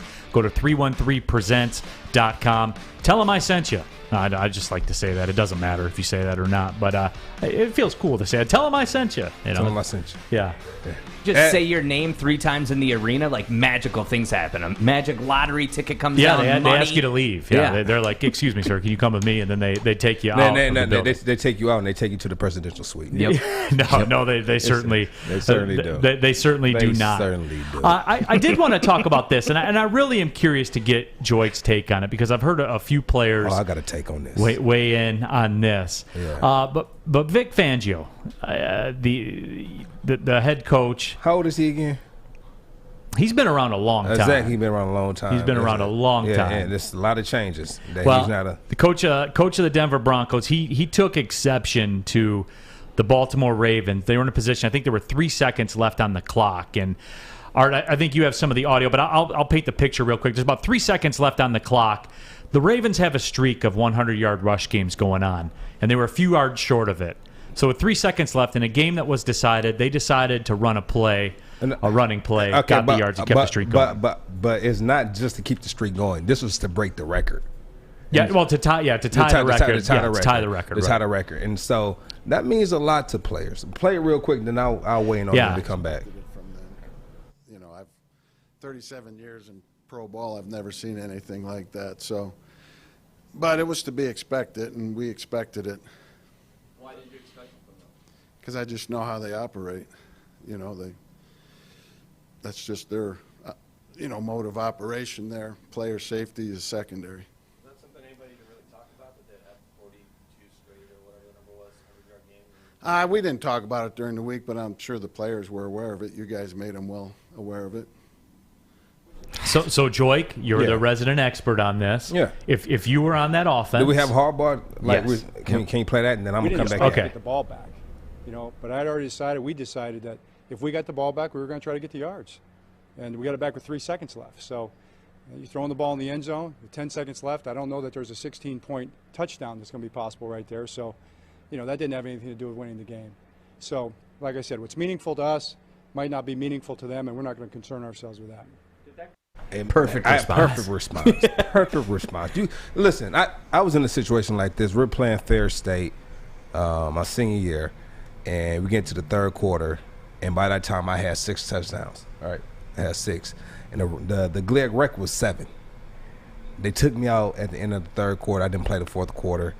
And my offense, I didn't say anything. My offensive line begged the head coach to let me go back in. And they said, Coach, he'll let you in if you go ask. So I said, okay, I'll go ask. So I go ask the question, and they don't let me in. So it's not just a record for, the team, but these are the players. They're going to go in the books. They can go in the history books, and they're not about to. Come on now, let the kids play. Let them get in the record books. They work for that moment. All right, 43 games, and all they need is one more. Hey, you know what? You don't want them to get the ball. Go score. Don't give them the ball back. But you got more time on the clock. They're well within their right. Now, we want to talk about sportsmanlike conduct, or whatever you want to call it. Sportsmanship, no. Go get the first down. Go get the yards. Go get the record. Go get in the record books. Yeah, it's not like they were running into the end zone to score a touchdown or anything like that. Just one of the yards. It's not even like they threw a Hail Mary to end the game. Right. They ran and got a couple yards. He's just in his feelings right now. Because they took that L. They took that L, and then they got the yards on top of that instead of taking the knee. Yeah. And DMac, curious to get your thoughts too, because obviously with your team during your playing days, there were records being broken, it seemed like every single game, be it team records, be it individual records, be it Brett Hull scoring his 9,000th goal of his career or whatever it was. I mean, it seemed like every single day you guys played, there was some kind of record. You guys were pulling for all the guys to get the records and stuff like that. I mean, I'm curious to get your thoughts on this too. Well, it goes deeper, and I think it goes down to organizations and a lot of organizations' relationships. So there's some history between, and we don't know what it is, but that's, sort of rivalry. And again, like this goes big. Vic Fangio, he's been around a long time, so that's a lot of either bad blood, good blood, whatever the history of it. So for whatever reason, I mean, there's certain teams that'll do that, certain players that'll do that, like. And was it more selfish and at the end of the day, do you look at it, was it a individual selfish to get the record, or was this a team decision? So screw the Denver Broncos if they're mad because Baltimore decided as a team that they're going to go and get this, because isn't this professional sports? This isn't participation trophies. All right, so who cares? How about this? If you don't, stop them. Because the kneel down isn't a rule. It's not a law. It's sort of, but you know what? I ain't kneeling down against Colorado back in the day for nothing. Right, and that's a thing too, where I think don't know the history. If it was a 6-point game, I bet they probably would have taken a knee. But they were up again, as Harbaugh said. There was no 60. It's not rock and jock. There was no 16-point touchdown out there that they could get. There was no way they could lose the game. Player safety secondary, which I understand it. It's an extra play. But not when all the dudes want to do it, because you think about all that offensive line. No. That's the offense. I'm talking about what the defensive coach said. And he said, the players' health is secondary to that organization. No, it's not. It's my organization. This is what they want to do. We want to get. This is important to us. Let's go get it. They're about to do something that's never been done. One more week. Get in the history books. Yeah, and that seems to be the overriding theme. Don Rivera says, sounds like a sore loser to me, and that is true. you could tell there was some cut in that man's voice. Like he was respected it. Yeah, and he how that group operates. You know how they operate. Well, Darren, here's one. DMac, here's one up your alley. Detroit Dabber 313. Babcock benching Madonna in what would have been his 1500th game. He retired with $14.99, and that's something. I know that's I saw that look on your face right there. We'll move on. Good What's talk. that tell you? Right? Right? So, what's that tell you? When you had the chance to get these things, you get them. Why are you going to say this to me when you know that I know we're on radio and I can't friggin' let it out and say, listen, doesn't it reveal itself of what we've found out about said Babcock or whatever? Because there's too many good people in the game to have a guy like that, because if you don't think that was intentional, you intentionally not do that. Now, see, I'm in a dichotomy here because like I said, I respect Mike Babcock because my final game in the regular season at Joe Louis Arena, he started the grind line. He didn't have to do that, but when I came back in 2008, so he has that in him to recognize history. It's just like personal things that are bigger than the game. And there's a bunch of stuff that happened when I wasn't there. But that right there, what Detroit Dabbers says, just tells you.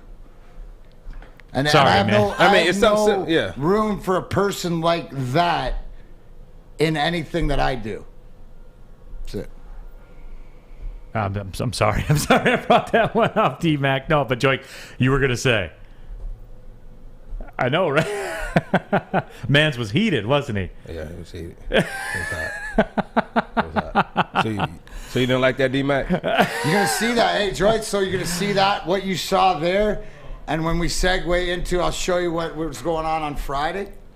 When we talk about the wrestling and stuff, because you got that mood in the ring on Friday, and Tammy, Epic, and Ryan's reaction, they were all there. We got the video. We got the video. Are we waiting? No, we got a couple minutes. I'm curious to run that because my son is a big wrestling guy. He was taken to the streets of the internet, man. This is straight underground. This is straight underground. Go ahead, write it. DMac's wrestling action right here over the weekend. IWC, so there's at the end. Now I got jumped. I'm fighting Kirk's there, but his wife jumps on me, that crazy kid, and she jumped on my back. I'm thinking I'm going to smack her and stuff, and I haven't been in there. So I took the tube, and then he rolled me up into the pin, but watch how scared he is. He gets out of there real quick and whatever else. So my bad for not paying more attention. I mean, this is their domain, and this was absolutely bucket list. I got to put him, we didn't see it, but you can go on IWC, No Holds Barred in the pit, and I put him through a door, though. So he let me put him through a door. But there's a picture with the Kirks, and you know what? That's just hospitable action. And there's my boy Justin Kyle. You see Ryan's reaction. You see Epic and the boys and stuff like this. So thanks for coming out. And there's Tammy. Exactly. Always in. That's Justin Kyle. He's my monster. He was in there too. So just because of that, you see my guy Tommy Vendetta. You hit my dad. So now I will drink your blood. He doesn't make the rules. I wanted Brandon Kirk's Tommy Vendetta death match. I'm working on it, boys and girls. So I think that would be a great match. But bucket list item, and I was marking out because if you check out Neil Diamond Cutter. He tweeted back and said that he's not happy with the way the Kirks treated me, so he's offering me. He's one of the greatest deathmatch guys from St. Louis and about the size of Art, right? So he wants to get some payback. So you never see. I'm just flattered, and I love everybody. Danny DeMano, everybody, all his whole crew. Thank you very much for the whole experience, and the best part was even Saturday going and learning from all the deathmatch and old school guys about the weapons and how much compassion that they have, and it's about the story. I know it's not for everybody, but if you go on a rabbit hole and want to see how people use the blood instead of the sweat to tell a story, unbelievable. It was one of my favorite personal experiences this week, and not even getting in the ring, but being around everybody. So I'm hooked. Thanks for Tammy and Dan and all you guys who went down to Motor City, watched the induction, and then went out to Fenton. So a lot more of that stuff to come, and I got a lot of big plans, but I was excited. You ever get in the wrestling ring, Joique? No, because it's too hot for me. But you know what isn't hot? This weather. It's cooling down right now. It is, man. It's cooling down right now. You know, hey, listen, start a new career. It doesn't have to be a football player. It doesn't even have to be a media host. You don't have to be either one. You can start a new career with Northwestern Tech. To learn more, the heating and cooling industry. Start a new career. Always in demand. Always in demand. Check it out at northwesterntech.edu. Joique Bell, Neal Ruhl, Darren McCarty. And this is Big D Energy. Big D. Tony is a third-generation logger that has a simple, practical approach to life and work. That's why his Coast DX342 knife is perfect for him. The stainless steel blade is rust-resistant and made for all-weather use. And the double roll-lock safety ensures that it will never inadvertently close when he doesn't want it to. That's why Coast is trusted tough. Get out of here, Big D Energy, Woodward Sports Network, Neal Ruhl, Joique Bell, DMac, Darren McCarty in the house as well. Fish is in the bowl. The child of Flint, from the streets of Flint. He is Arturo. He's in the house as well. Those everybody, mean streets. Those mean streets, man. Everybody participate in the YouTube chat thread, social media, however you're doing it. We're certainly glad that you are, but we've been all over the place today. I like it. I do want to get into a little bit of the Major League Baseball playoffs are starting. We'll discuss that coming up in just a little bit. It's weird though, man. I just don't feel it. But the new ESPN NFL Power Index has come out in terms of how every team is doing right now. In our YouTube channel right now, we have the current ESPN NFL Power Rankings. The Buffalo Bills now at number 1 and 40-0 victories, I guess, over the Texans, shoot you to the top of the charts. And yeah, it's the Texans. Yeah, that's fine. I'm surprised to see the Chiefs, the Bucks, all ahead of the Cardinals. And look, the power rankings are great. Just as an FYI, the Lions checking in at number 29. So that is where they are. Look at that. Chiefs are 2-2, correct? Yes. That's how. And wasn't it the end of the world last week when they were 1-2, and it was all over. The dynasty was over. Mahomes stopped. Now they're done. It was over. Oh my God. That just cracks me up because that's how good that team is, right? And that's how hot and cold. So the Kansas City Chiefs are more like the old Detroit Red Wings than anybody. Just get to the playoffs in good shape, stay healthy, and I think that's what they've learned in their last winning it and losing it. Yeah, absolutely. And there are some questions about their defense. I mean, I'm not naive enough to sit here and say it's not. I always thought that they had enough big, guys like the Honey Badger and stuff like that. They have big play guys. They will give up yardage, but I think over the course of a game, one of their big play guys will make a big play. That's why I buy into the Chiefs. But we're going to see. We'll see how it all shakes out. And that's why I knew that Chargers game last night was going to go the way it was. You think we were going to live in a world where the Raiders were 4-0 and the Chiefs were 2-2? Do you think we were going to live in that world? No. We certainly were not. I'm surprised. I felt like, Joique, I was expecting the Cardinals to be like 1 or 2 or whatever you want to say, just based on, they beat the Rams, who I don't know if you know this or not, are the greatest football team ever assembled in the history of the National Football League. Well, they were ranked number 1. Are the Cardinals for real? I want to say yes, but I think it's a lot like the Michigan football thing for me. There's nothing you can do in October where I'm going to say, yeah, here they go. Because we've seen this act from the Cardinals before, and then they don't win a game after Thanksgiving. I can't say that. If they start off 8-0, they go this whole month undefeated. Yes, they have a shot. So I'm not going to say there's nothing they can do in October that will make me not say they can go to playoffs. They're undefeated. They just beat the number 1 ranked team, and right now I don't understand why they have Tampa and the Chiefs over them, because they wasn't over them last week. And Kyler, man, they won and dropped. Right, and Kyler Murray continues to put on for a city too. Like that, he's nice, man. He's nice. Hey, he balled out last week. I'll tell you that much. Hey, remember the people that said he was too short? What a great feeling when you put on for your city, too. That is a great feeling, right, Joique? It is. It's a great feeling you put on for your city. No. Oh, my God. Here you go. Now, do you remember that, though, when they said he was too short and, all that discussion was out there? Yeah, but at the same time, the head coach was, he coached against him in college. So he knew what to get out of Kyler Murray when he got there. He knew what he had. And so he went on the limb to get him. Listen, I played against this kid. I know the type of talent he has. Let's get him here. Yeah, but we're going to know about the Cardinals coming up pretty soon with this week the 49ers are coming into town. Then they have to go to Cleveland. They get the bye week with the Texans coming in. But then they have the Packers coming in, and they go to the 49ers. So in the next 5 weeks, they play the 49ers twice, the Packers, and they go to Cleveland. So we're going to know the data. Come right around November, we're going to know the story. We're going to see. We're going to see. No, but I mean that's why they're not going to be 8-0. I mean, just looking at that schedule, they'll lose one of those games. We also said they was going to lose against the Rams.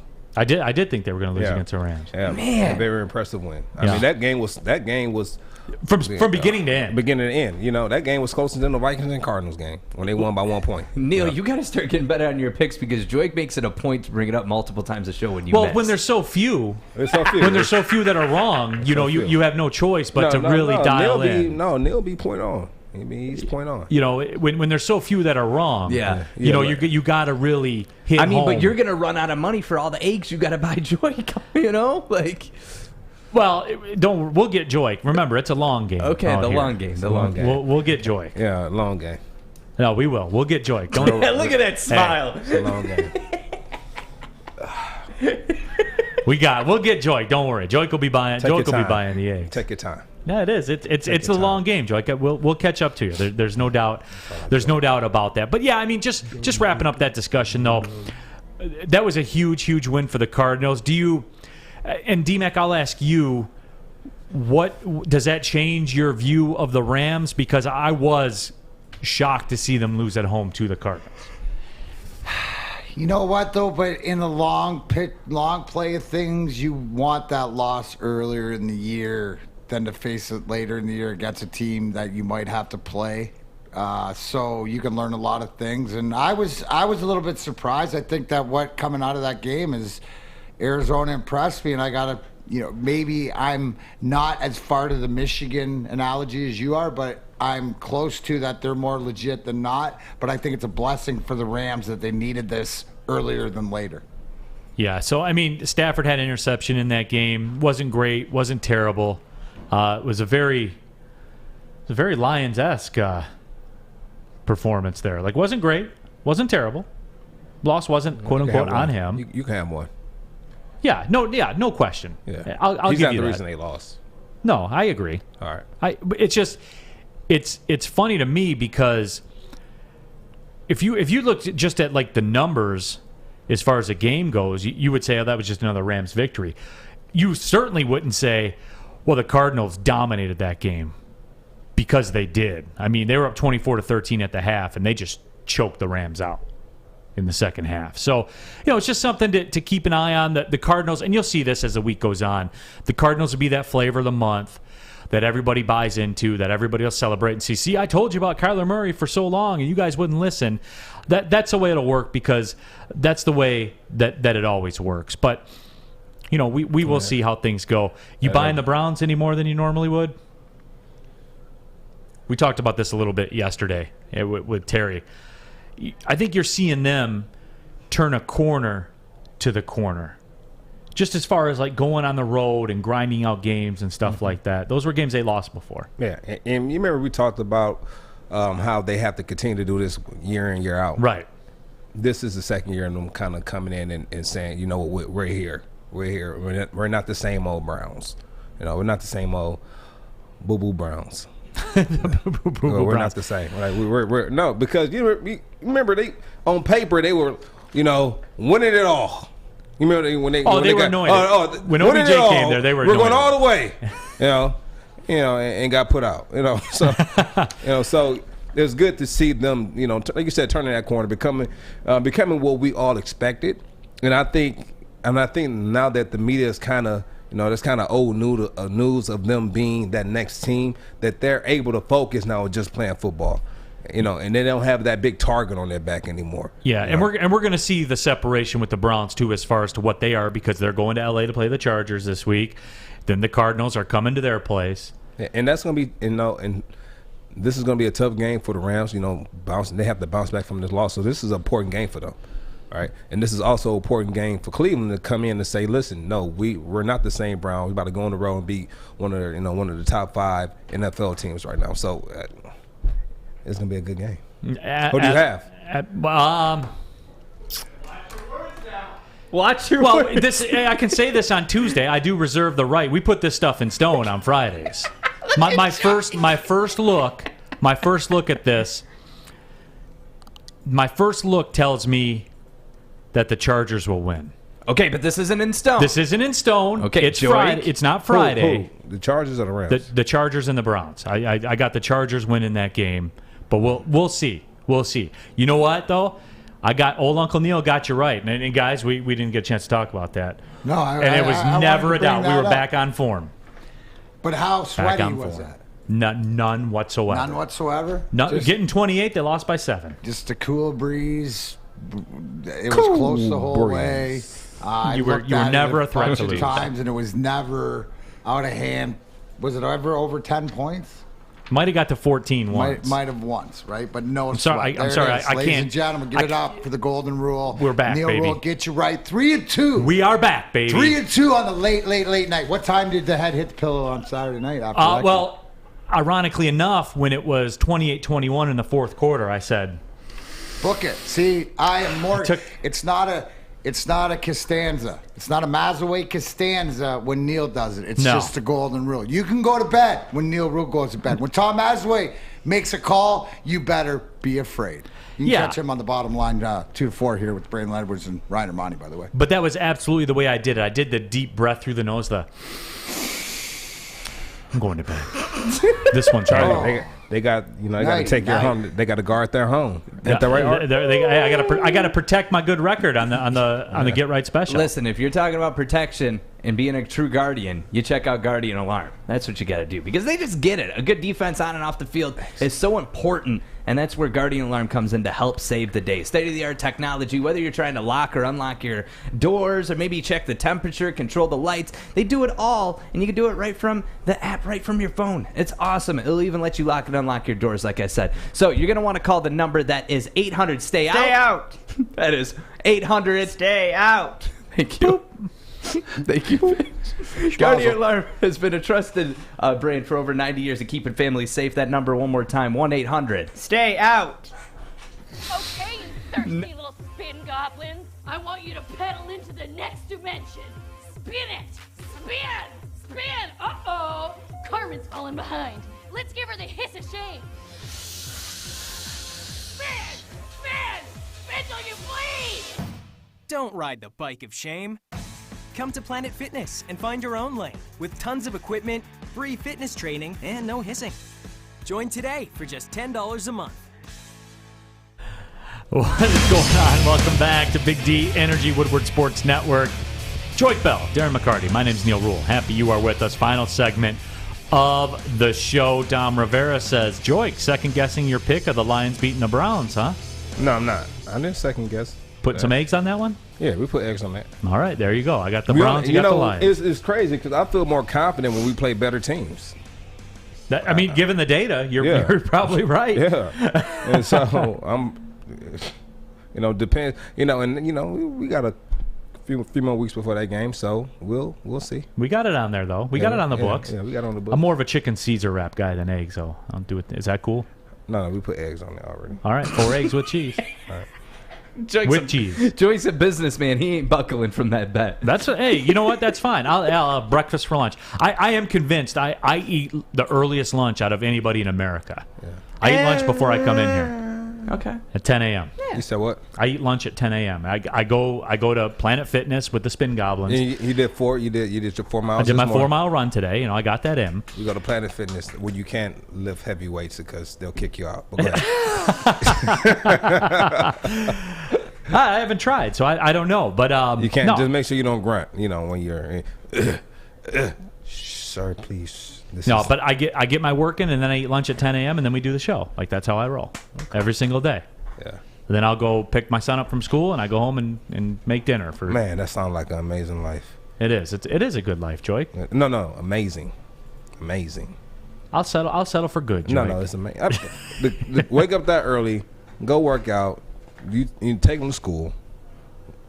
Go eat lunch, All right, Do your show. and do the show, and then you get to go pick your kids up. Yeah. That's It is amazing cool. life. I wish I could take my kids to school. You got the life. No, you don't. You happy when you. Okay. I mean, I like it until that alarm goes off at 6:10. I'm waiting, Joy. Go ahead and say when it. you're sleeping in on like the his hour kids. and And Joique's What? What were you waiting I'm just for? waiting. Just go ahead. Say what you're going to say. No, Art loves his kid. You know, Art does. Art's is He's a a great good father. dad. I feel like I don't love them that much, though, because they all have RSV right now. And I didn't want to say that on the air. That's okay. You can. Yeah, you don't.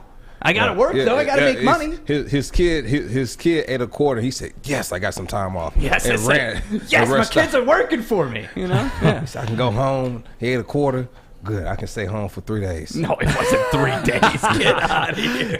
It was more like 3 hours. Yeah. Thank you, versus Fish. 3 days. No, he didn't come in the next day either. What are you talking about? I think that is false That is information. false. I only but- took 1 day off. No. And it was a half day. I Yeah, left during the I was gonna show, say, and I it was wasn't back even the a next day. day. Joique, you take off every Monday. What are you talking about? Ouch. Ouch.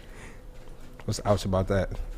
What's ouch is the fact that you're wearing jeans for a hat. That's what's ouch. It's not jeans on a hat. Yes, it is. It's called 14 style. different colors of jeans on a hat. Right. And I it's was called going to say style. it's like those little college hats. You know, it's funny. they It's wear. called style. And if you want to put the camera on both you guys right now, let's check out your style. I'm styling. I got the. Do you have the Vans on today? Take your shoe off. I do. But I'm not going to. Okay. We're not. They're typical. Yeah. Okay. Believe it or not, the Major League Baseball playoffs start tonight. Yes, they do, Which Neal. I was stunned to see this. I mean, I knew, shouldn't but be. I didn't know. We have the bracket right now on our YouTube channel. The Yankees and the Red Sox in the wild card, DMac. Fox's dream. ESPN's dream. I can't wait till the Boston Red Sox just bury the Yankees tonight. And Maz has to whimper around You- here you guys all are week. probably But, watching the football on Cardinals and the Sunday. Dodgers and the NL wild card is. That's some That's- teams. that's no Obviously, the picnic Cards either. with the late season win streak, but the Dodgers with that payroll. I mean, to be on the outside looking in with a one gamer makes it exciting. No, I mean, Bucky Den. for me, though, with it, you play 162 games. I mean, the season goes on forever. Forever it goes on. I mean, not longer than the games. And the games go on even longer than forever. No, I understand that. But for it to come down to you do all that work, and this might be me kind of sounding like an old man, but the Dodgers were 106-56, and they got to play in a one-game playoff. Can't win your division. I mean, that's how it happens. The other team in the division, the Giants. By the way, you guys were watching football. I was watching Sunday baseball, which was incredible. By the way, just action all over the place. Yeah, you had like 7 different teams that could get into that can get into 2 wild card spots. Yeah, then and in the you had end, it was just the teams that are always there. It was really wild, wasn't it? You should have been watching because it was wild. If you were sitting on your couch or your chair or your bed or wherever you sit to watch your sports. Were you sitting on the couch? I was sitting on the couch. Yeah, because and it was just incredible action. I was glued to the screen for 3 hours. It was just I know, and then in the end, all the teams that you thought were going to be there are there. Seems like a waste of 6 months. But the Boston Red Sox were losing for 92% of that game. Who won though? The Red Sox won. Okay. But it was close. It wasn't a walk in the park like they thought it was. Who won? The Red Sox. Walk in the park. But Another day at the office. they had to hit a home run in the ninth to get there. Another day in the office. And the Yankees had to have a walk-off home run to get there as well. Oh, you know what though? The Jays did handle business, but I will say this: it's another walk in the park. Well, it wasn't. Another walk. Going off our YouTube chat thread here, office. DMac's getting a lot of praise right now. There's no love for the Yankees anywhere affiliated. It's a big game. Garrett Cole, all that money paid coming over from in free agency on the hill. I do like those moments though, because tonight. And he's struggling coming down the That's stretch. what I'm saying. But you're there. This you're can giving. fix it. You're giving all that money for tonight For and one tonight game. only. So you say 162, all that regular season don't matter. You go out and pitch a gem tonight, you're back in the graces You're back, of baby. good. Yeah, it's just it bothers me that the Dodgers win 106 games and they got to play one game to get in, but the Braves go 88-73 and they're locked in and they know, and it's just what's the Dodgers' reward? And don't give me the division stuff. Like I don't know. Your division, and there you go. There's your treat. Nah, they're Cleveland and Buffalo. See, the way everyone's talking about the Yankees, that's how I feel about the Cardinals. I hate the Cardinals. Well, because of what they did to us. Well, yeah, what we allowed them to do to us. You can't field the ball. Right. Yeah. Or, By pitcher? Yeah. if you're, a pitcher and you can't win a game in the World Series, Well, it's the that same bothers thing we're me talking too. about tonight. It's time for guys to, Right. it's game time. For whatever the playoffs for these one game, this is where you see who's going to step up. You mentioned that Aaron Judge stepped up with the key RBI, game-winning RBI, walk-off. So these are the big dogs that we're supposed to hear about. Now's the time to watch baseball because at least there's something on the line. Yeah, and Garrett Cole will be a hero, or they'll murder him tomorrow in the press. Hey, I saved this to the end so everybody knows this or not. Did I get it? Just so you know, I had to keep the kid. He had a jersey. This Brandon Kirks. I just wanted to see I had a little offense in here, so I'm going to leave you with this to let him know. And he chirped me because he said that this one caught him off guard a little bit. Now he wants Joey Kosher to hit him, and I said he'll take if I knocked you with this one, he'll take your head off. So I might have to make a call, but. Just, I got my shots in. Let's see. Watched it. Oh, the little jab. All right, DMac. And he said the old man can still throw hands, so I stopped him there. So that's right before I put him through that table. So I did have some fun. Don't worry. You got the video of you putting him through the table? I might not win, but you're going to know you're in one. I like it. Did you have a video of you put him through the table? Yeah, I did. I put him through that table that was sitting you have a there. video of it? I do. It's on here. Well, I'll save it for play tomorrow. Okay. Got it somewhere. Absolutely. I'll have to show you the match. The match is good. All right. Yep, for sure. Well, hey, appreciate everybody being involved with the show, the YouTube chat thread, the social media, all of it for Fish and Art and Joique Bell and DMac. My name is Neal Ruhl. Thank you, everybody, for watching Big D Energy. Joique, hit him with it. Gang. Well, Deuces. see you later.